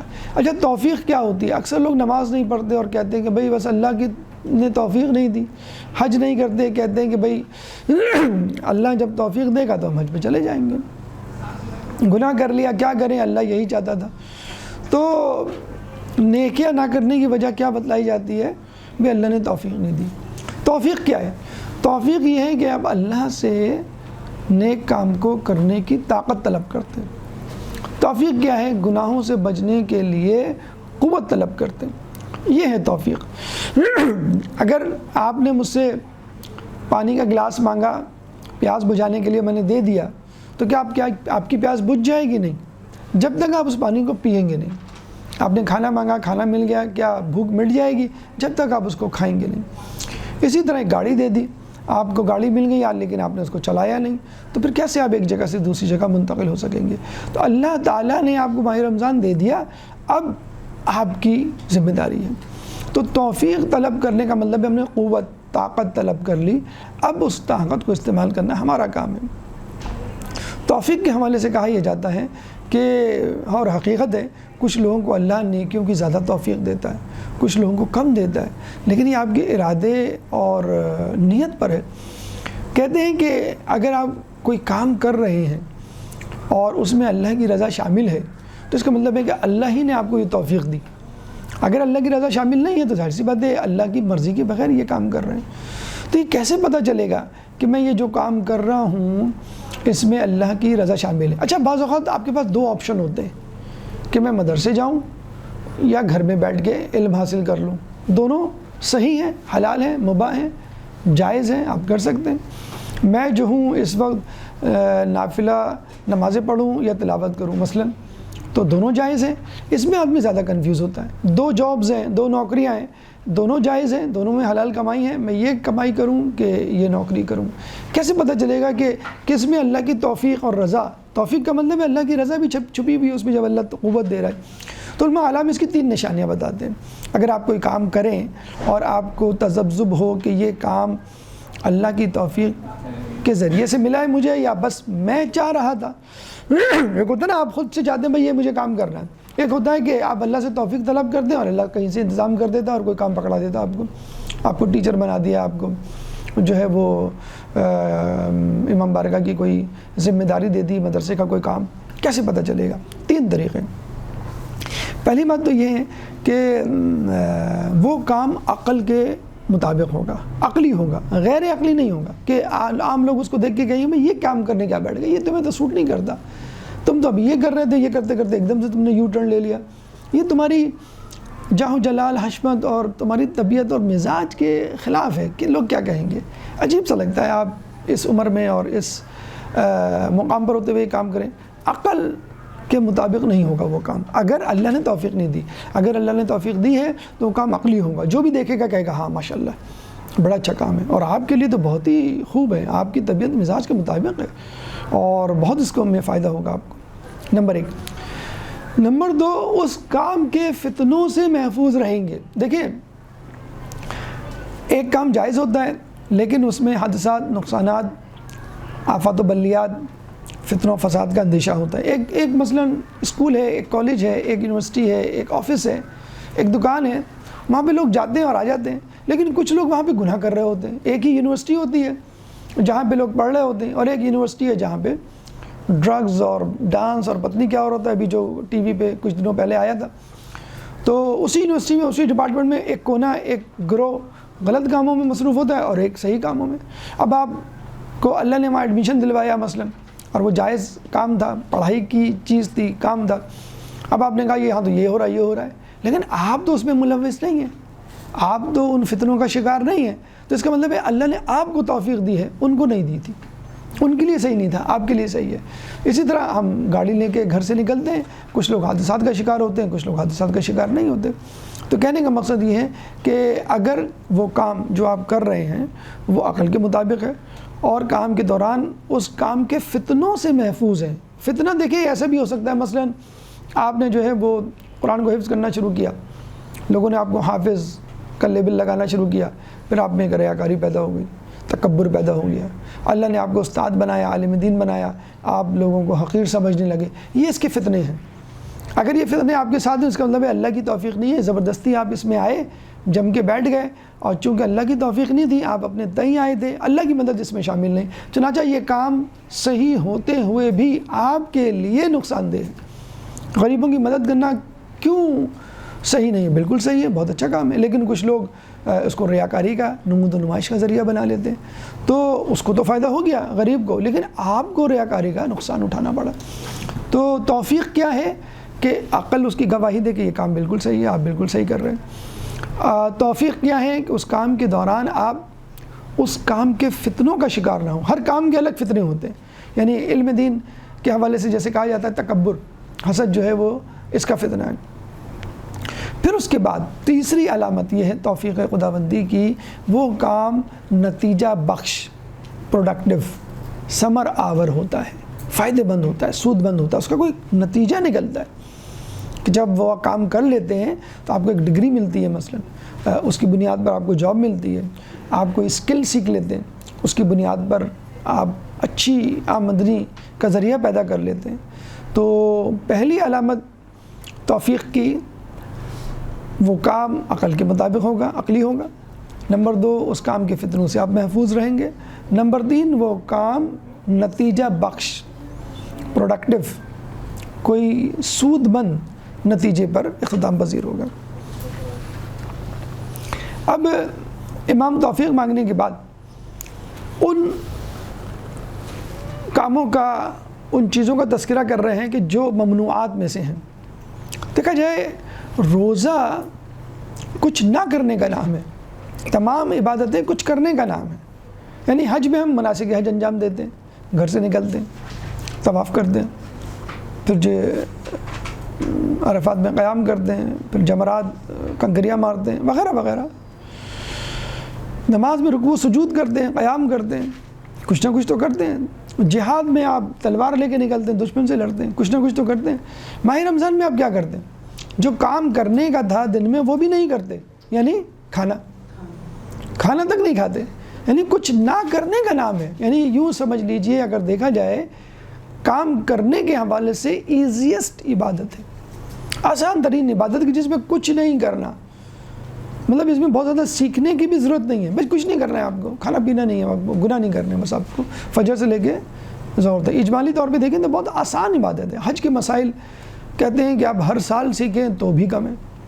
نماز کے مسائل، آدھی توضیح آپ کی نماز کے مسائل سے بھری ہوئی ہے۔ اسی طرح میراث کے مشکل ترین مسائل، تو روزہ کا کوئی مسائل ہیں بھی، تو اجمالی طور پہ دیکھے جائے تو بس سمپل نام ہے ٹو ڈو نتھنگ، یعنی فجر سے لے کے مغرب تک آپ کچھ کھائیں پیے نا۔ اب یہ اس کا مطلب یہ نہیں کہ آپ نے کہا بھی میرا روزہ تو میں کچھ بھی نہیں کروں گا، میں گھر کا کام بھی نہیں کروں گی، اور جو آفس والے وہ کہیں میں ہم آفس نہیں جائیں گے۔ تو جو روٹین ہے وہ جاری رکھے، گناہ نہیں کرنا اور کھانا پینا جو ہے وہ نہیں کرنا۔ اب امام ایک ایک عضو، ایک ایک آرگن کا نام لے کر بتلا رہے ہیں کہ اللہ مجھے اس سے بچا، اللہ مجھے اس سے بچا، اللہ مجھے اس کام سے دور رکھ۔ مثلا امام کہتے ہیں اے اللہ ہماری اعانت فرما تاکہ ہم نہ بیہودہ باتوں کی طرف کان لگائیں، نہ فضول چیزوں کی طرف بے محابہ نگاہیں اٹھائیں، نہ حرام کی طرف ہاتھ بڑھائیں، نہ امر ممنوع کی طرف پیش قدمی کریں، نہ تیری حلال کی ہوئی چیزوں کے علاوہ کسی چیز کو ہمارے شکم قبول کریں، اور نہ تیری بیان کی ہوئی باتوں کے سوا ہماری زبانیں گویا ہوں۔ تو امام نے تذکرہ کیا کان کا، نگاہوں کا، ہاتھ کا، پیروں کا، پیٹ کا اور زبان کا۔ اچھا، سب سے پہلا تذکرہ کان کا کیا ہے، کیوں؟ دیکھیں، آنکھ جس کا تذکرہ بعد میں ہے، آپ کے اوپر ہے، آپ چاہیں تو بند کر لیں، آپ چاہیں تو نگاہیں پھیر لیں، آپ چاہیں تو جھکا لیں، ٹھیک۔ اس کے بعد زبان، آپ چاہیں تو بولیں، چاہیں تو نہ بولیں، نہیں بولیں گے تو اچھا، بالکل کنٹرول میں رہیں گی، آپ کی کوئی بات ہی زبان سے نہیں نکلے گی تو گناہ کا اندیشہ ہی نہیں ہوگا۔ اسی طرح ہاتھ آپ حرکت میں نہ دیں، کسی کو نہیں ماریں، پیر آپ نہ چلیں، گناہ کی منزل کی طرف نہ جائیں۔ کان ایک ایسی چیز ہے، کوئی ڈھکن کوئی کیپ نہیں ہوتا ہے اس میں، آنکھ کی طرح کہ آئی لیڈ ہے آپ نے بند کر لی اور پھر کھول لی، یہ تو کھلا ہوا رہتا ہے۔ اب جو بھی آواز ہوگی وہ اس میں جائے گی، اب اے سی کی آواز ہے تو بھی جائے گی، پنکھے کی آواز ہے تو بھی جائے گی، کوئی بول رہا ہے تو بھی جائے گی، موسیقی کی آواز ہے وہ بھی جائیں گی، غیبت کر رہا ہے وہ بھی جائے گی، یعنی آپ مجبور ہیں سننے کے لیے۔ اب یہاں سوال یہ پیدا ہوتا ہے کہ جیسے امام فرماتے ہیں کہ ہمیں جو ہے بیہودہ باتوں کی طرف کان نہ لگانے کی توفیق دے، تو بیہودہ باتوں میں موسیقی بھی آ جاتی ہے، بیہودہ باتوں میں غیبت بھی آ جاتی ہے، ہر وہ چیز جس کا سننا آپ کے لیے حرام ہے۔ اب اس میں جان لیجئے ایک چیز ہوتی ہے سماع اور ایک چیز ہوتی ہے استماع۔ سماع سین میم الف عین، جس کو ہم انگلش میں کہتے ہیں ہیئرنگ، اور ایک ہوتی ہے استماع جس کو ہم انگلش میں کہتے ہیں لسننگ۔ ہیئرنگ اور لسننگ میں جیسے میں آپ سے کہوں کہ ڈو یو ہیئر می، آپ مجھے سن رہے ہیں، فون پہ ہم نے کہا آواز آ رہی ہے آپ کو، میں ڈو یو ہیئر می، اور ایک ہوتا ہے listen to me. Listen to me کا مطلب ہوتا ہے غور سے سنو، تو سماع کا مطلب ہے سننا، استماع کا مطلب ہے غور سے سننا، ہیئرنگ اینڈ لسننگ۔ اب مثلاً آپ میوزک سن رہے ہیں، اب you have nothing to do with the business, کوئی آپ کا تعلق نہیں ہے بزنس سے، آپ سننے کا مطلب ہے آپ سماع کر رہے ہیں، استماع نہیں، اس کے بول پہ اس کی دھن پہ آپ کی توجہ نہیں ہے، بس آپ سن رہے ہیں۔ کیا کروں میں ایسے ریسٹورنٹ میں ہوں جہاں پہ میوزک بج رہی ہے، مجبوری ہے، میں شاپنگ سینٹر گیا ہوں وہاں پہ میوزک چل رہی ہے، مجبوری ہے آپ کو سننا، لازمی مینڈیٹری۔ آپ موبائل پہ کسی کو کال کریں، میوزک آ رہی ہوتی ہے، وہ آپ سن رہے ہوتے ہیں، تو یہ سماع ہے، استماع نہیں ہے۔ استماع کیا ہے؟ غور سے سننا۔ جب آپ نے مثلا موبائل پہ کال کیا، میوزک آنی شروع ہوئی، گانا آنا شروع ہوا، غنا شروع ہوا، اور آپ نے غور سے اس کے بول اور اس کی دھن کو سننا شروع کیا، اس کی لذت کو محسوس کرنا شروع کیا، لذت نہ بھی آئے لیکن غور سے سننا شروع کیا، بس اب یہ گناہ میں تبدیل ہو گیا۔ ایک جگہ غیبت ہو رہی ہے، اول تو آپ وہاں بیٹھے ہی نہیں، اول تو آپ منع کر دیں، اول تو باتوں کا رخ کہیں کر دیں، کہا یہ گیا ہے، لیکن فرض کر لیں آپ مجبور ہیں بیٹھنے پر بھی اور قادر نہیں ہے روکنے پر، تو آپ سماع کریں گے، استماع نہیں کریں گے، آپ غور سے سنیں گے بھی نہیں، سنیں گے نہیں کہ کیا کہا گیا۔ اس کی سادہ سی جسے کہتے ہیں دلیل یا ثبوت یہ ہے کہ آپ کو یاد نہ ہو کہ کیا کہا گیا، گانے کے بول یاد نہ ہو، دھن یاد نہ ہو، غیبت جس کی گئی آپ کو نہیں معلوم ہے کہ کیا کہا گیا، تو یہ ہے سماع۔ تو اسی لیے امام نے غالباً جو مفسرین ہیں انہوں نے یہ کہا کہ یہ ایک مجبوری کی کیفیت ہے، تو اس مجبوری کی کیفیت میں سماع اور استماع کو یاد رکھیں کہ آپ کو غیبت اور موسیقی کا استماع نہیں کرنا ہے۔ اگر سماع کسی وجہ سے ہو گیا تو یہ آپ کی مجبوری ہے، اس کا آپ کو جو ہے وہ گناہ نہیں ملے گا۔ غیبت کے لیے بھی یہ یاد رکھ لیں، اگر آپ نے یہ کہا کہ بھائی میں تو نہیں کر رہا تھا، فلاں شخص کر رہے تھے، میں تو بیٹھا ہوا تھا بس، تو کہتے ہیں کہ جو غیبت سننے والا ہے وہ غیبت کرنے کے برابر شمار ہوگا اگر وہ روکنے کی صلاحیت اور استطاعت اور قدرت رکھتا تھا۔ اور یہ بھی کہا جاتا ہے کہ جو غیبت جس شخص کی جا رہی ہے اس کا وہ دفاع کرے گا تو اللہ تعالیٰ اس کا دفاع کرے گا دین اور دنیا میں، اور جو اس کا دفاع نہیں کرے گا قدرت رکھتے ہوئے بھی تو اللہ تعالیٰ اس کو جو ہے دنیا اور آخرت میں ذلیل کرے گا۔ اس کا طریقہ سمپل سا یہ ہے، بہت آسان سا۔ ایک طریقہ تو یہ ہے کہ آپ فوراً ٹوک دیں کہ بھئی یہ طریقہ نہیں ہے کہنے کا اور یہ غلط بات ہے، یہ گناہ ہے۔ اچھا بعض اوقات تو امر بالمعروف و نہی عن المنکر جو ہے وہ غلط ہو جاتا ہے، گناہ میں شامل ہو جاتا ہے۔ مثلا آپ کسی کو غیبت سے روکیں اور اس کی اہانت ہو جائے تو یہ غیبت سے روکنا امر بالمعروف و نہی عن المنکر ہے، لیکن یہ گناہ میں شمار ہوگا۔ امی غیبت کر رہی ہیں خالہ کی، اور آپ نے بھری محفل میں کہہ دیا امی یہ غیبت کر رہی ہیں، آج ہی سر نے بتایا تھا ہم کو، تو جو ہے وہ غیبت کرنے والا جو ہے اپنا گوشت کاٹ کے کھائے گا، اور یہ اور وہ امی کو آپ سنا رہی ہیں، چاچا خالو پھپھی سب بیٹھے ہوئے، اور داخل کراؤ اپنی بچی کو مدرسے میں، تو وہ پھر یہ جملہ آئے گا جسے کہیں گے۔ تو یہ آپ نے جب کہا تو بس آپ پھنس گئے۔ یہ دیکھیں حکمت کی تبلیغ ہوتی ہے نا، ہمارے یہاں آدھے سے زیادہ شادیاں ناکام ہو جاتی ہیں، بڑے شوق سے لڑکے شادی کر رہے ہوتے ہیں مدرسے کی لڑکی سے، جب وہ جاتی ہے اور وہ ہلاکو خان کی طرح جو تلوار لے کے کھڑی ہوتی ہے، وہ یہ نہیں ہوگا، یہ نہیں ہوگا، خون کی ندیاں بہہ جائیں گی اور میری لاش پہ سے گزرنا ہوگا، تو پھر کیا آدمی جو ہے ایسے لوگوں کے ساتھ جو ہے وہ گزارا کرے گا۔ تو اس کا ہر چیز کا ایک طریقہ ہوتا ہے. رسول اللہ نے انہی بتوں میں کے درمیان نماز پڑھی ہے خانہ کعبہ میں, انہی بتوں کے خانہ کعبہ کو سجدہ کیا ہے. 13 سال مجبوری تھی, لیکن جب چلے گئے تو 10 سال میں 83 غزوات. تو ٹھیک ہے, صبر کریں اور ویٹ کریں کہ کب آپ کو وہ طاقت یا جسے کہتے ہیں کہ قوت ملے.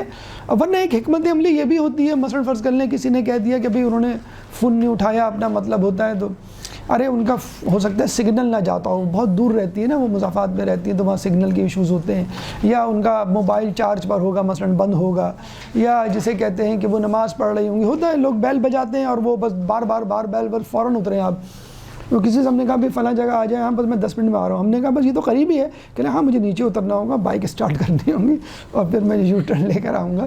تو یہ دوسروں کی مجبوریوں کو بھی سمجھیں, اور جب کوئی کسی کی برائی کرے تو آپ اس کا ایک ریزن یا ہیلا یا بہانہ بتا دیں کہ ہو سکتا ہے یہ وجہ ہو, ٹریفک جام ہو, اس وجہ سے وہ لیٹ ہو گئے ہو مثلا. سر یہ نہیں کر سکتے ادھر ادھر ہو جائے, یہ بھی جو ہو سکتا ہے وہ کریں. اگر آپ ادھر ادھر ہو سکتے ہیں ادھر ادھر ہو جائیں, اب بات کو ادھر ادھر کر سکتے ہیں بات کو ادھر ادھر کر دیں. وہ جھگڑے پر ہی ختم ہوتی ہے. بالکل بالکل, بس جس میں فتنہ و فساد جو ہے وہ کم سے کم ہو, بس وہ طریقہ آپ کو اپنانا ہے. پھر امام فرماتے ہیں نافضول چیزوں کی طرف بے محابہ نگاہیں اٹھائیں.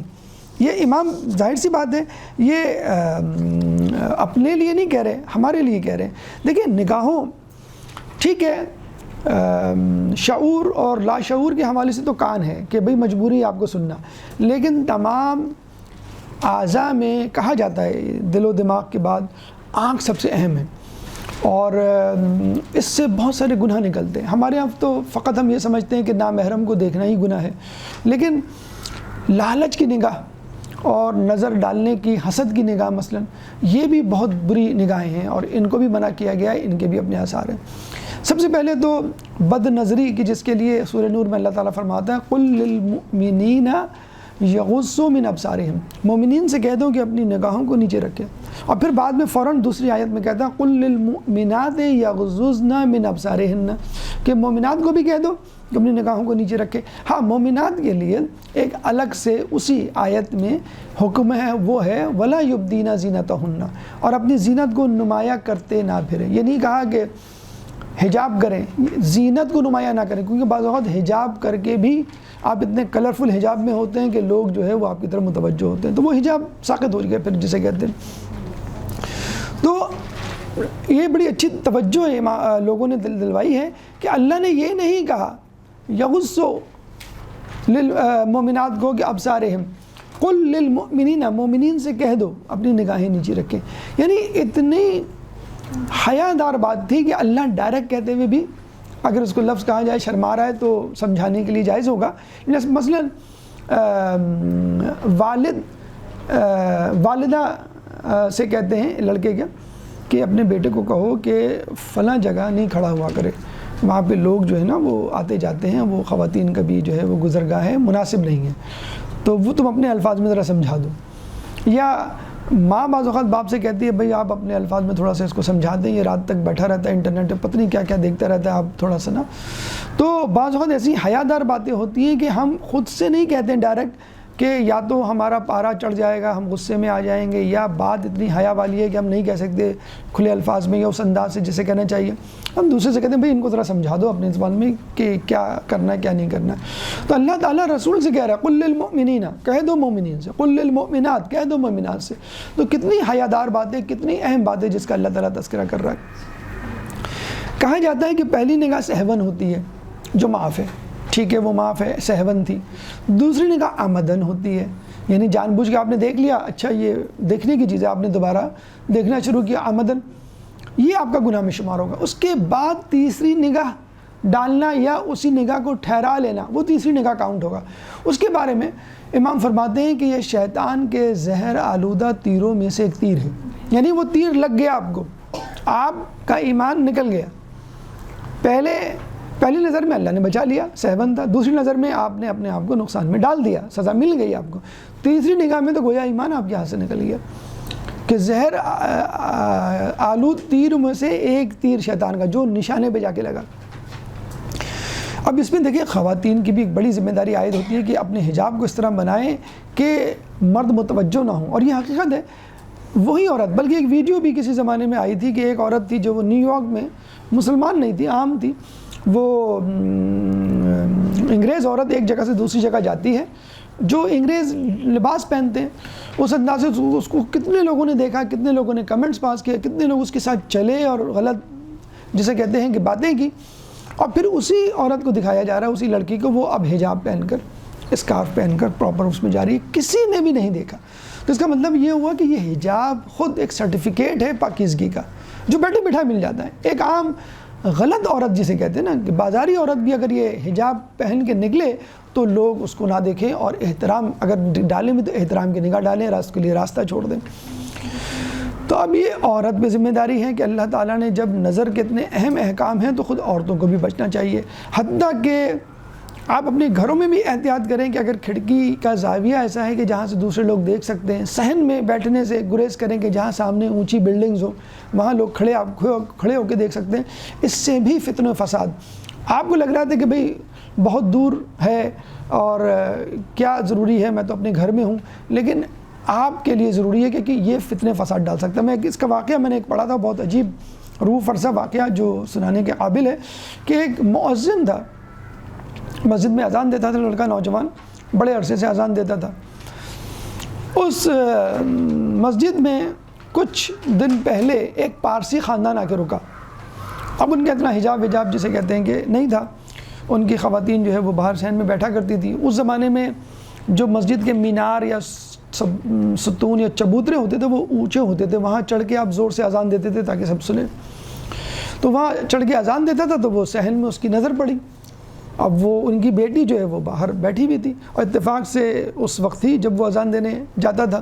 اب اس کی نظر پڑی، ایک مرتبہ، دو مرتبہ، تین مرتبہ، پھر اسے کہتے ہیں صاحباً آمدن، پھر لذت، پھر شیطان کے تیروں میں سے، زہر آلود تیروں میں سے ایک تیر، اور وہ نشانے پہ جا کے لگ گیا.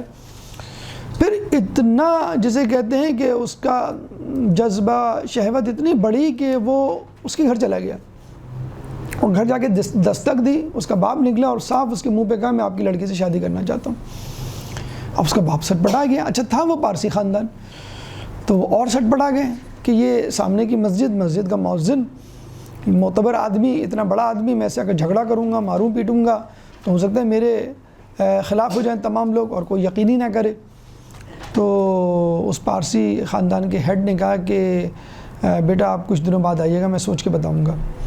اس نے کہا کہ پھر ان دنوں میں کچھ کر لوں گا فیصلہ، کیا کرنا ہے کیا نہیں کرنا ہے. تو اس نے کمیٹی بٹھائی تو ان کے بزرگوں نے ایک عجیب مشورہ دیا. انہوں نے کہا کہ آپ اس نوجوان لڑکے سے اپنی لڑکی کی شادی کر دیں. اب وہ پریشان سٹ پٹا گئے کہ بھئی یہ کیا، وہ مسلمان ہیں اور میں جانتا نہیں اور ہم ابھی شفٹ ہوئے اور آپ کہہ رہے ہیں کہ شادی کر دیں. میں تو سزا دینے کی جسے کہتے ہیں کہ کارروائی پہ سوچ رہا تھا. تو کسی نے کہا کہ دیکھیں اگر آپ اس کی شادی کر دیں گے تو ایسے مت کیجیے گا، شرط رکھیے گا کہ تم کو پارسی مذہب اختیار کرنا ہے تو پھر شادی کیجیے گا، ورنہ نہیں. اس کا فائدہ یہ ہوگا آپ لوگوں سے کہہ سکیں گے، بلکہ ہم کہہ سکیں گے کہ دیکھو پارسی مذہب برحق ہے. ایک مسلمان جو مؤذن تھا، نوجوان تھا، متقی پرہیزگار تھا، نمازی تھا، اس کے باوجود پارسی مذہب اس نے قبول کیا. تو فقط عشق و معاشقے میں تو نہیں قبول کیا ہوگا، اس نے تو کچھ پڑھا بھی ہوگا، دیکھا بھی ہوگا، پھر وہ اس طرف آیا ہوگا. اس طرح اس محلے میں ہماری پارسی مذہب کی ایک تبلیغ ہو جائے گی بیٹھے بیٹھائے. وہ ان کے بات ذہن میں آ گئی اور ان کو یہ بھی یقین تھا کہ لڑکا یقین نہیں کرے گا، مطلب اس کو قبول نہیں کرے گا اور مسئلہ جان چھوڑ جائے گی. اگر قبول کر لیا چلو ٹھیک ہے، ہمارے مذہب کی ایک ترویج تبلیغ ہو گئی. اب وہ لڑکا آتا ہے کچھ دنوں کے بعد، جب لڑکے سے وہ یہ کہتے ہیں تو تھوڑا سا تو وہ پریشان ہوتا ہے، پھر کہتا ہے ٹھیک ہے میں پارسی مذہب قبول کرنے کے لیے تیار ہوں. ہوتا ہے ہمارے یہاں شادیوں میں لڑکیوں کا زیادہ سنا گیا ہے کہ وہ مذہب کنورٹ کر لیتی ہیں، لڑکوں کا کم، لیکن بہرحال دونوں طرف کی مثالیں موجود ہیں. یا دونوں اپنے اپنے مذہب سے جو ہے وہ انا للہ کہہ کے ایک سیکولر مذہب بنا لیتے ہیں، میں اصل چیز تو خدا ہے اور اصل چیز جو ہے خدا کو خوش کرنا ہے، یا اصل مذہب جو انسانیت ہے، نہ ہندو مذہب ہے نہ اسلام ہے، کچھ بھی نہیں. بہرحال تو یہ گئے، اس لڑکے نے کہا کہ ٹھیک ہے میں کر لوں گا قبول. اس لڑکے نے جو ہے وہ حامی بھر لی. انہوں نے دن طے کیا، وقت طے کیا. اس نے کہا ٹھیک ہے یہ وقت وہ میری اذان کا وقت ہے، بس آخری اذان دوں گا اس کے بعد آ جاؤں گا. ابھی اذان دیتا ہے، اذان کے بعد یوں سمجھ لیجیے پارسی کا کلمہ پڑھ لیا اس نے اور وہ نیچے کی طرف جاتا ہے، جیسے جاتا ہے سیڑھی سے پھسل کر نیچے گرتا ہے، سر ٹکراتا ہے، خون بہتا ہے اور وہ مر جاتا ہے۔ اب آپ دیکھیے اتنے عرصے 30-35 سال یا 25-30 سال وہ اذان دینے والا متقی پرہیزگار اذان دینے تک وہ مسلمان تھا، اور جب سیڑھیوں سے اتر رہا تھا اترتے وہ اس کا انتقال ہو گیا۔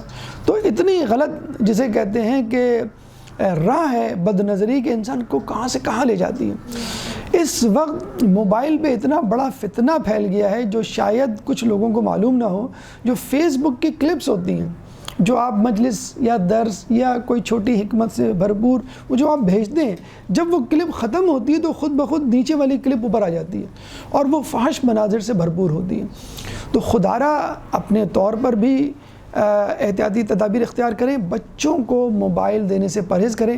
اگر بچوں کے ہاتھ میں یہ موبائل لگ چکا ہے تو سمجھ لیں وہ کچھ جان چکے ہیں جو آپ 15 سال کی عمر 20 سال کی عمر میں بھی نہیں جانے دیں۔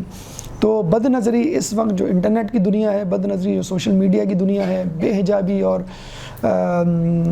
فحاشی کی دنیا ہے، بہت رول پلے کرتی ہے۔ اس سے نہ صرف یہ کہ آپ کی ایمان کی لذت ختم ہو جاتی، ایمان چلا جاتا ہے۔ کہتے ہیں کہ جو پہلی چیز انسان سے چھینتا ہے اللہ، بد نظری کرنے والے کے جسم سے، اس کی روح سے، عبادت کی لذت، اس کو عبادت کرنے میں مزہ نہیں آتا۔ اور یہ حقیقت ہے آج کل نوجوانوں میں اور دیگر افراد میں جو مسئلہ ہے کہ نماز کو بالکل اس طرح پڑھنا جیسے چونچے مارنا، اور نماز پڑھنے کے بعد کوئی فیلنگز نہیں ہے، یا درس سن رہے ہیں، گفتگو کر رہے ہیں، اپنی باتوں میں مصروف ہیں، استاد کیا کہہ رہا ہے کوئی فکر نہیں ہے۔ یہ کیا ہے؟ لذت ختم ہو گئی ہے ہمارے اندر درس کی، ہمارے اندر مجلسوں کی، ہمارے اندر نیک کام کرنے کی، عبادت کی۔ تو اپنے آپ کو صرف تجسس کے لیے بھی دیکھنا وہ بھی حرام ہے۔ آپ کہ میں تجسس سے دیکھوں تو کیا ہے، وہ بھی حرام ہے۔ مطلب اب جو ہے ہمارا، چلے یہ تو موبائل کی دنیا، انٹرنیٹ کی دنیا، چھپی ہوئی دنیا قدرے، اب جو سوشل میڈیا بھی اسی سے تعلق رکھتا ہے۔ جو ہمارا مین اسٹریم میڈیا ہے، یعنی ٹی وی پہ جو چینلز آتے ہیں، مین اسٹریم میڈیا اس کو کہتے ہیں، اس میں بھی غلط کاریاں، گمراہیاں، بے راہ روی کے طریقے اتنے رائج ہو گئے ہیں کہ علامہ الحفیظ، ابھی میں کہیں پڑھ رہا تھا BBC پہ انٹرویو کسی اداکار کا، تو اس نے کہا کہ اس سے پوچھا گیا کہ آپ نے یہ ڈرامہ کیوں قبول کیا، یعنی کیوں اس میں ایکٹنگ کرنا قبول کیا؟ کہ مجھے اسکرپٹ دیا گیا تھا، جب میں نے اسکرپٹ پڑھا تو اس کے پہلے جملے ہی میں گالی تھی، میں نے کہا میں یہ ڈرامہ تو ضرور کروں گا۔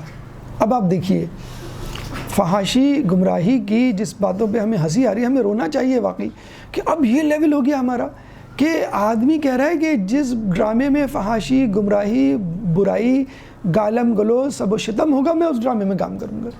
یہ باقاعدہ فخر سے کہہ رہا ہے کہ پہلے ہی لائن میں گالی تھی، میں نے کہا اتنا بولڈ ڈرامہ۔ ہمارے ہاں تو بے حیائی کو بولڈنس کہتے ہیں نا، لڑکی بڑی بولڈ ہے، ہر کسی سے بات کر لیتی ہے اور گھبراتی نہیں ہے، یہ بے حیائی ہے، فحاشی ہے جسے کہتے ہیں کہ یہ ڈراموں میں جو دکھائی جاتی ہے۔ بہرحال کہنے کا مقصد یہ ہے کہ اس وقت جو جسے کہتے ہیں نا کہ رسول کی حدیث تھی کہ سود اتنا عام ہوگا جو نہیں کھائے گا اس کو بھی اس کی دھول پہنچے گی۔ اس وقت کم از کم بد نظری کے حوالے سے تو یہی معاملہ ہے کہ جو نہیں بھی ملوث ہے اس کو اس کی دھول ضرور پہنچ رہی ہے کسی نہ کسی طور پہ۔ آپ مجلس سن رہے ہو یوٹیوب پہ، اس سے پہلے گانا آ رہا ہوتا ہے، اور گانے کے بول یہ ہوتے ہیں کہ جب میں موڈ میرا آف ہوتا ہے تو میں شراب پیتی ہوں اور سگریٹ پیتی ہوں اور ڈرگس لیتی ہوں۔ یہ گانے کے بول کا ترجمہ ہے جو میں آپ کو بتا رہا ہوں اردو زبان میں۔ جو لڑکی اکثر 90-80% جب بھی یوٹیوب آپ کلک کر کے کوئی بھی ویڈیو، چاہے مجلس کی ہو، چاہے درس کی ہو، چاہے تلاوت کی ہو، تو اس لڑکی کا یہی گانا آ رہا ہوتا ہے، I can drink, I can smoke. تو جب آپ کی ابتدا غلط کاریوں سے ہو رہی ہے، وہ بھی ایک لڑکی کی زبانی۔ حدیث میں ہے کہ قیامت اس وقت تک نہیں آئے گی جب تک عورتوں سے اور بچوں سے حیا نہیں چلی جائے گی۔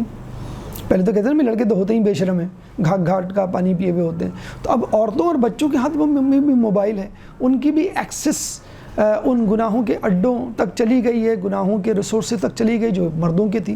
تو اب تقریباً گھوڑے گدھے سب برابر ہو گئے، ہر کوئی ایک ایکول اپارچونٹی رکھتا ہے۔ اب ہے اصل امتحان عورت کا بھی، بچے کا بھی، مرد کا بھی اور بزرگ کا بھی، کہ وہ تنہائی میں یا موبائل پہ یا انٹرنیٹ پہ کیا دیکھ رہے ہیں۔ تو بہرحال نگاہ اتنی اہم ہے کہ جس کے لیے موسیٰ علیہ السلام نے حضرت شعیب علیہ السلام کی لڑکیوں کو، بیٹیوں کو کہا تھا کہ آپ آگے چلیں اور آپ مجھے راستہ بتاتے چلیں تاکہ میں آپ کے پیچھے پیچھے آپ کے گھر تک پہنچوں۔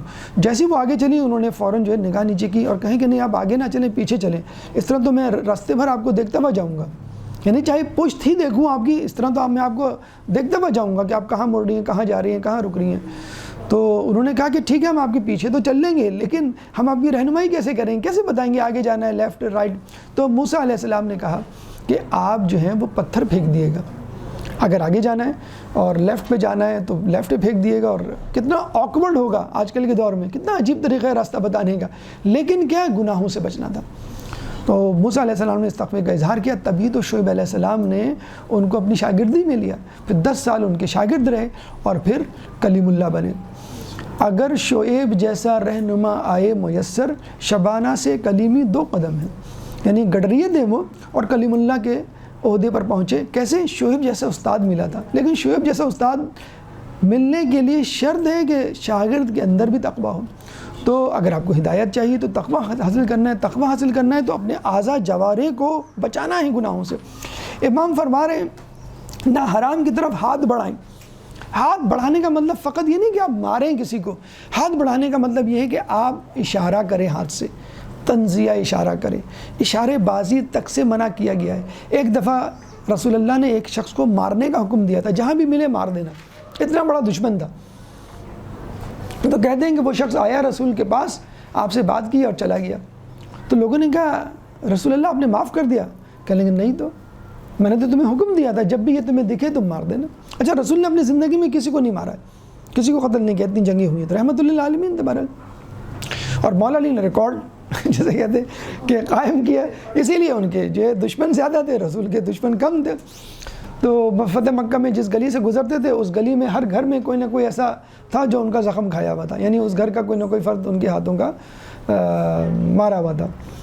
بہرحال تو رسول نے کہا کہ تم نے مارا کیوں نہیں؟ میں نے تو حکم دیا تھا۔ رسول سے لوگوں نے کہا کہ آپ اشارہ کر دیتے، کہنے یہ رسول کے شایان شان نہیں کہ وہ اشارہ کرے۔ تو اشارے بازی کہ ابھی ابو بیٹھے ہوئے یا خاموش ہو جاؤ، یا وہ ٹھیک ہے، کسی انسٹرکشن، ہدایت اور تہذیب سکھانے کے لیے ایک الگ بات ہے، لیکن اشارے بازی کرنا، لو بھائی وہ آ گئے اشارہ کر کے کہ سنیں آپ، تو منع کیا گیا ہے، جس سے اور بہت سارے جھگڑے تو خاندانوں میں اشارے بازیوں سے ہوتے ہیں۔ آپ کہتے نہیں ہیں کچھ، بس آپ اشارہ کر دیتے ہیں، منہ بنا لیتے ہیں، پتہ چل جاتا ہے کہ آپ کو وہ شخصیت بری لگی ہے۔ بلکہ ہم دعا کرتے ہیں، دیکھیں قیامت میں جو فیصلہ ہوگا نا جنت دوزخ کا، وہ ٹرافی کی بنیاد پر نہیں ہوگا۔ ہم ٹرافی دیں گے، کسی کو تمغہ پہنائیں گے، سرٹیفکیٹ دیں گے تو وہ جنت میں جائے گا۔ نام اعمال دیا جائے گا آپ کو، سیدھے ہاتھ میں دیا گیا تو جنت میں، الٹے ہاتھ میں دیا گیا تو اور کچھ لوگوں کو ہاتھ مروڑ کے الٹا پیچھے پکڑایا جائے گا، اور مجھے لگتا ہے پیچھے سے ایک لات ماری جائے گی کہ جاؤ گو ٹو ہیل۔ تو کہنے کا مقصد یہ کہ دیکھیں یہ اہمیت ہے ہاتھ کی۔ وضو میں جو دعا ہے ہاتھ دھوتے ہوئے، تو اس میں یہی ہے نا، جب سیدھا ہاتھ دھوتے ہیں اے اللہ میرا نام اعمال سیدھے ہاتھ میں دینا، اور الٹے ہاتھ کو دھوتے ہوئے اے اللہ میرا نام اعمال الٹے ہاتھ میں نہ دینا۔ پھر نہ تیری حلال کی بھی چیزوں کے علاوہ کسی چیز کو ہمارے شکم قبول کریں۔ دیکھیں پہلے ہی اللہ تعالیٰ نے حلال حرام کر کے، حلال کو حرام کر کے آپ کے پیٹ کے لیے، آپ کے ہاتھوں کی کمائی ہوئی چیز، آپ کے ہاتھوں کی بنائی ہوئی ڈش، آپ کے گھر کے فریج میں رکھا ہوا پیالہ آپ 10 مرتبہ کھولتے ہیں، اکیلے ہوتے ہیں لیکن نہیں کھاتے۔ یہ ہے ٹریننگ، یہ ہے بہترین حکمت عملی آپ کو سمجھانے کے لیے کہ جب میں حلال سے بچ سکتا ہوں تو حرام سے کیوں نہیں۔ تو ماہ رمضان میں آپ کوشش کرتے ہیں کہ حرام پیٹ میں نہ جائے، حلال پیٹ میں نہ جائے، تو یہ کیسے ممکن ہے کہ ماہ رمضان کے علاوہ آپ کہیں کہ بھئی حرام حلال کیا ہوتا ہے؟ بھئی آپ وہ کسی ریسٹورنٹ پہ ایک شخص یہ کہنے لگا کہ مجھے بیف برگر دے رہے، لیکن بیف حلال ہے نا، یعنی جھٹکے کا تو نہیں ہے، جو حلال طریقہ ہے ذبیحہ۔ تو دکاندار نے کہا بیف تو حلال ہے، یہ بتائیں آپ کے پیسے جو آپ کے بٹوے میں وہ بھی حلال ہیں کہ نہیں؟ تو ہم حلال حرام تو کر رہے ہوتے ہیں، مچھلی ایسی کھانی چاہیے ویسی نہیں، اور یہ اور وہ، لیکن جو اہم حلال حرام ہے وہ ہے خود رزق کا حلال حرام کمانا، وہ ہے کہ نہیں؟ تو شکم سے متعلق تو آپ کو معلوم ہے کہ بسیار خوری گناہ نہیں ہے، گناہ کی طرف لے جانے والی چیز ہے۔ ماہ رمضان میں کوئی اور طریقہ نہیں بتایا آپ کو۔ اچھا مریم علیہ السلام کے زمانے میں گفتگو نہ کرنے کا روزہ ہوتا تھا، چپ کا روزہ جسے کہتے ہیں، آج کل مائیں کہہ دیتی ہیں بہو کو کہ چپ کا روزہ رکھا ہوا ہے اس نے آج. تو کہنے کا مقصد یہ ہے کہ بہت سارے طریقے تھے. اللہ تعالیٰ کہہ سکتا تھا کہ تم جو ہے ماہ رمضان میں روزانہ 1 پارے کی تلاوت کرو, 1000 نفل پڑھو یا فلاں فلاں کرو. بھوک پیاس نہیں. تو بھوک پیاس کا کیوں جو ہے وہ شرط لگائی گئی ہے؟ بلکہ بھوک پیاس بنیادی شرط ہے. آپ ہزاروں نفلیں پڑھ ڈالیں اور پورا قرآن ختم کر ڈالیں, روزہ نہیں کہلائے گا. آپ کہیں اس کے بدلے میں یہ کر لوں. مجھے ایک صاحب ہے نا, وہ دبئی میں ہمارے عالم دین دوست گئے پڑھنے کے لیے, جب نچلے امام زمانہ کا تذکرہ تھا, نیچے اترے تو ان صاحب نے آگے کہا کہ مولانا صاحب امام زمانہ جب بھی آئیں آپ مجھے بتا دیے گا کتنا ڈونیشن چاہیے آپ کو, اخراجات اور یہ خرچہ کھانا پینا, تلوار اٹھانے کے لیے مت کہیے گا. تو کہنے کا مقصد یہ ہے کہ اللہ کو معلوم ہے کہ آپ کس طریقے سے سدھریں گے. انسان کو سدھارنے کا بہترین طریقہ شرک کا خالی ہونا. موسیٰ علیہ السلام سے حدیث قدسی ہے کہ اے موسیٰ میں نے علم کو پیٹ بھوک میں چھپا رکھا ہے. لوگ شکم سیری میں تلاش کرتے ہیں. علم کو بھی چھپا رکھا ہے اور تقوی کو بھی, لعلکم تتقون. اللہ تعالیٰ آیت میں کہہ رہا ہے علم اور عبادت, یہی 2 چیزیں تو ہیں جو آپ کو اس دنیا میں انجام دینی ہے. وَيُعَلِّمُهُمُ الْكِتَابَ وَيُزَكِّيهِمْ وَيُعَلِّمُهُمُ الْكِتَابَ وَالْحِكْمَةَ. پھر اس کے بعد امام کہہ رہے ہیں کہ ہماری زبانیں تیری بیان کی ہوئی باتوں کے سوا اور کسی اور چیز کے لیے نہ گویا ہوں. یعنی زبان سے غیبت نہ نکلے, جھوٹ نہ نکلے, کسی کی برائی یا اہانت نہ ہو. کہتے ہیں کہ کسی بادشاہ نے اپنے وزیر کو کہا کہ سب سے بہترین ڈش مجھے پکا کے کھلاؤ, تو اس نے زبان پکا کے کھلا دی. دوسرے دن کہا بدترین ڈش پکا کے کھلاؤ, اس نے وہی ڈش کھلا دی. تو کہا یہ کیسے کہہ لیں گے, زبان ہی انسان کو برا بناتی ہے, زبان ہی انسان کو اچھا بناتی ہے. انسان زبان کے نیچے پوشیدہ ہے, بولو تاکہ پہچانے جاؤ. زبان آپ کا تالا ہے, جیسے دکان کا تالا کھلتا ہے تو پتہ چلتا ہے کہ دکان کے اندر کیا ہے. انسان بولتا ہے تو پتہ چلتا ہے کہ یہ کس قسم کا انسان ہے.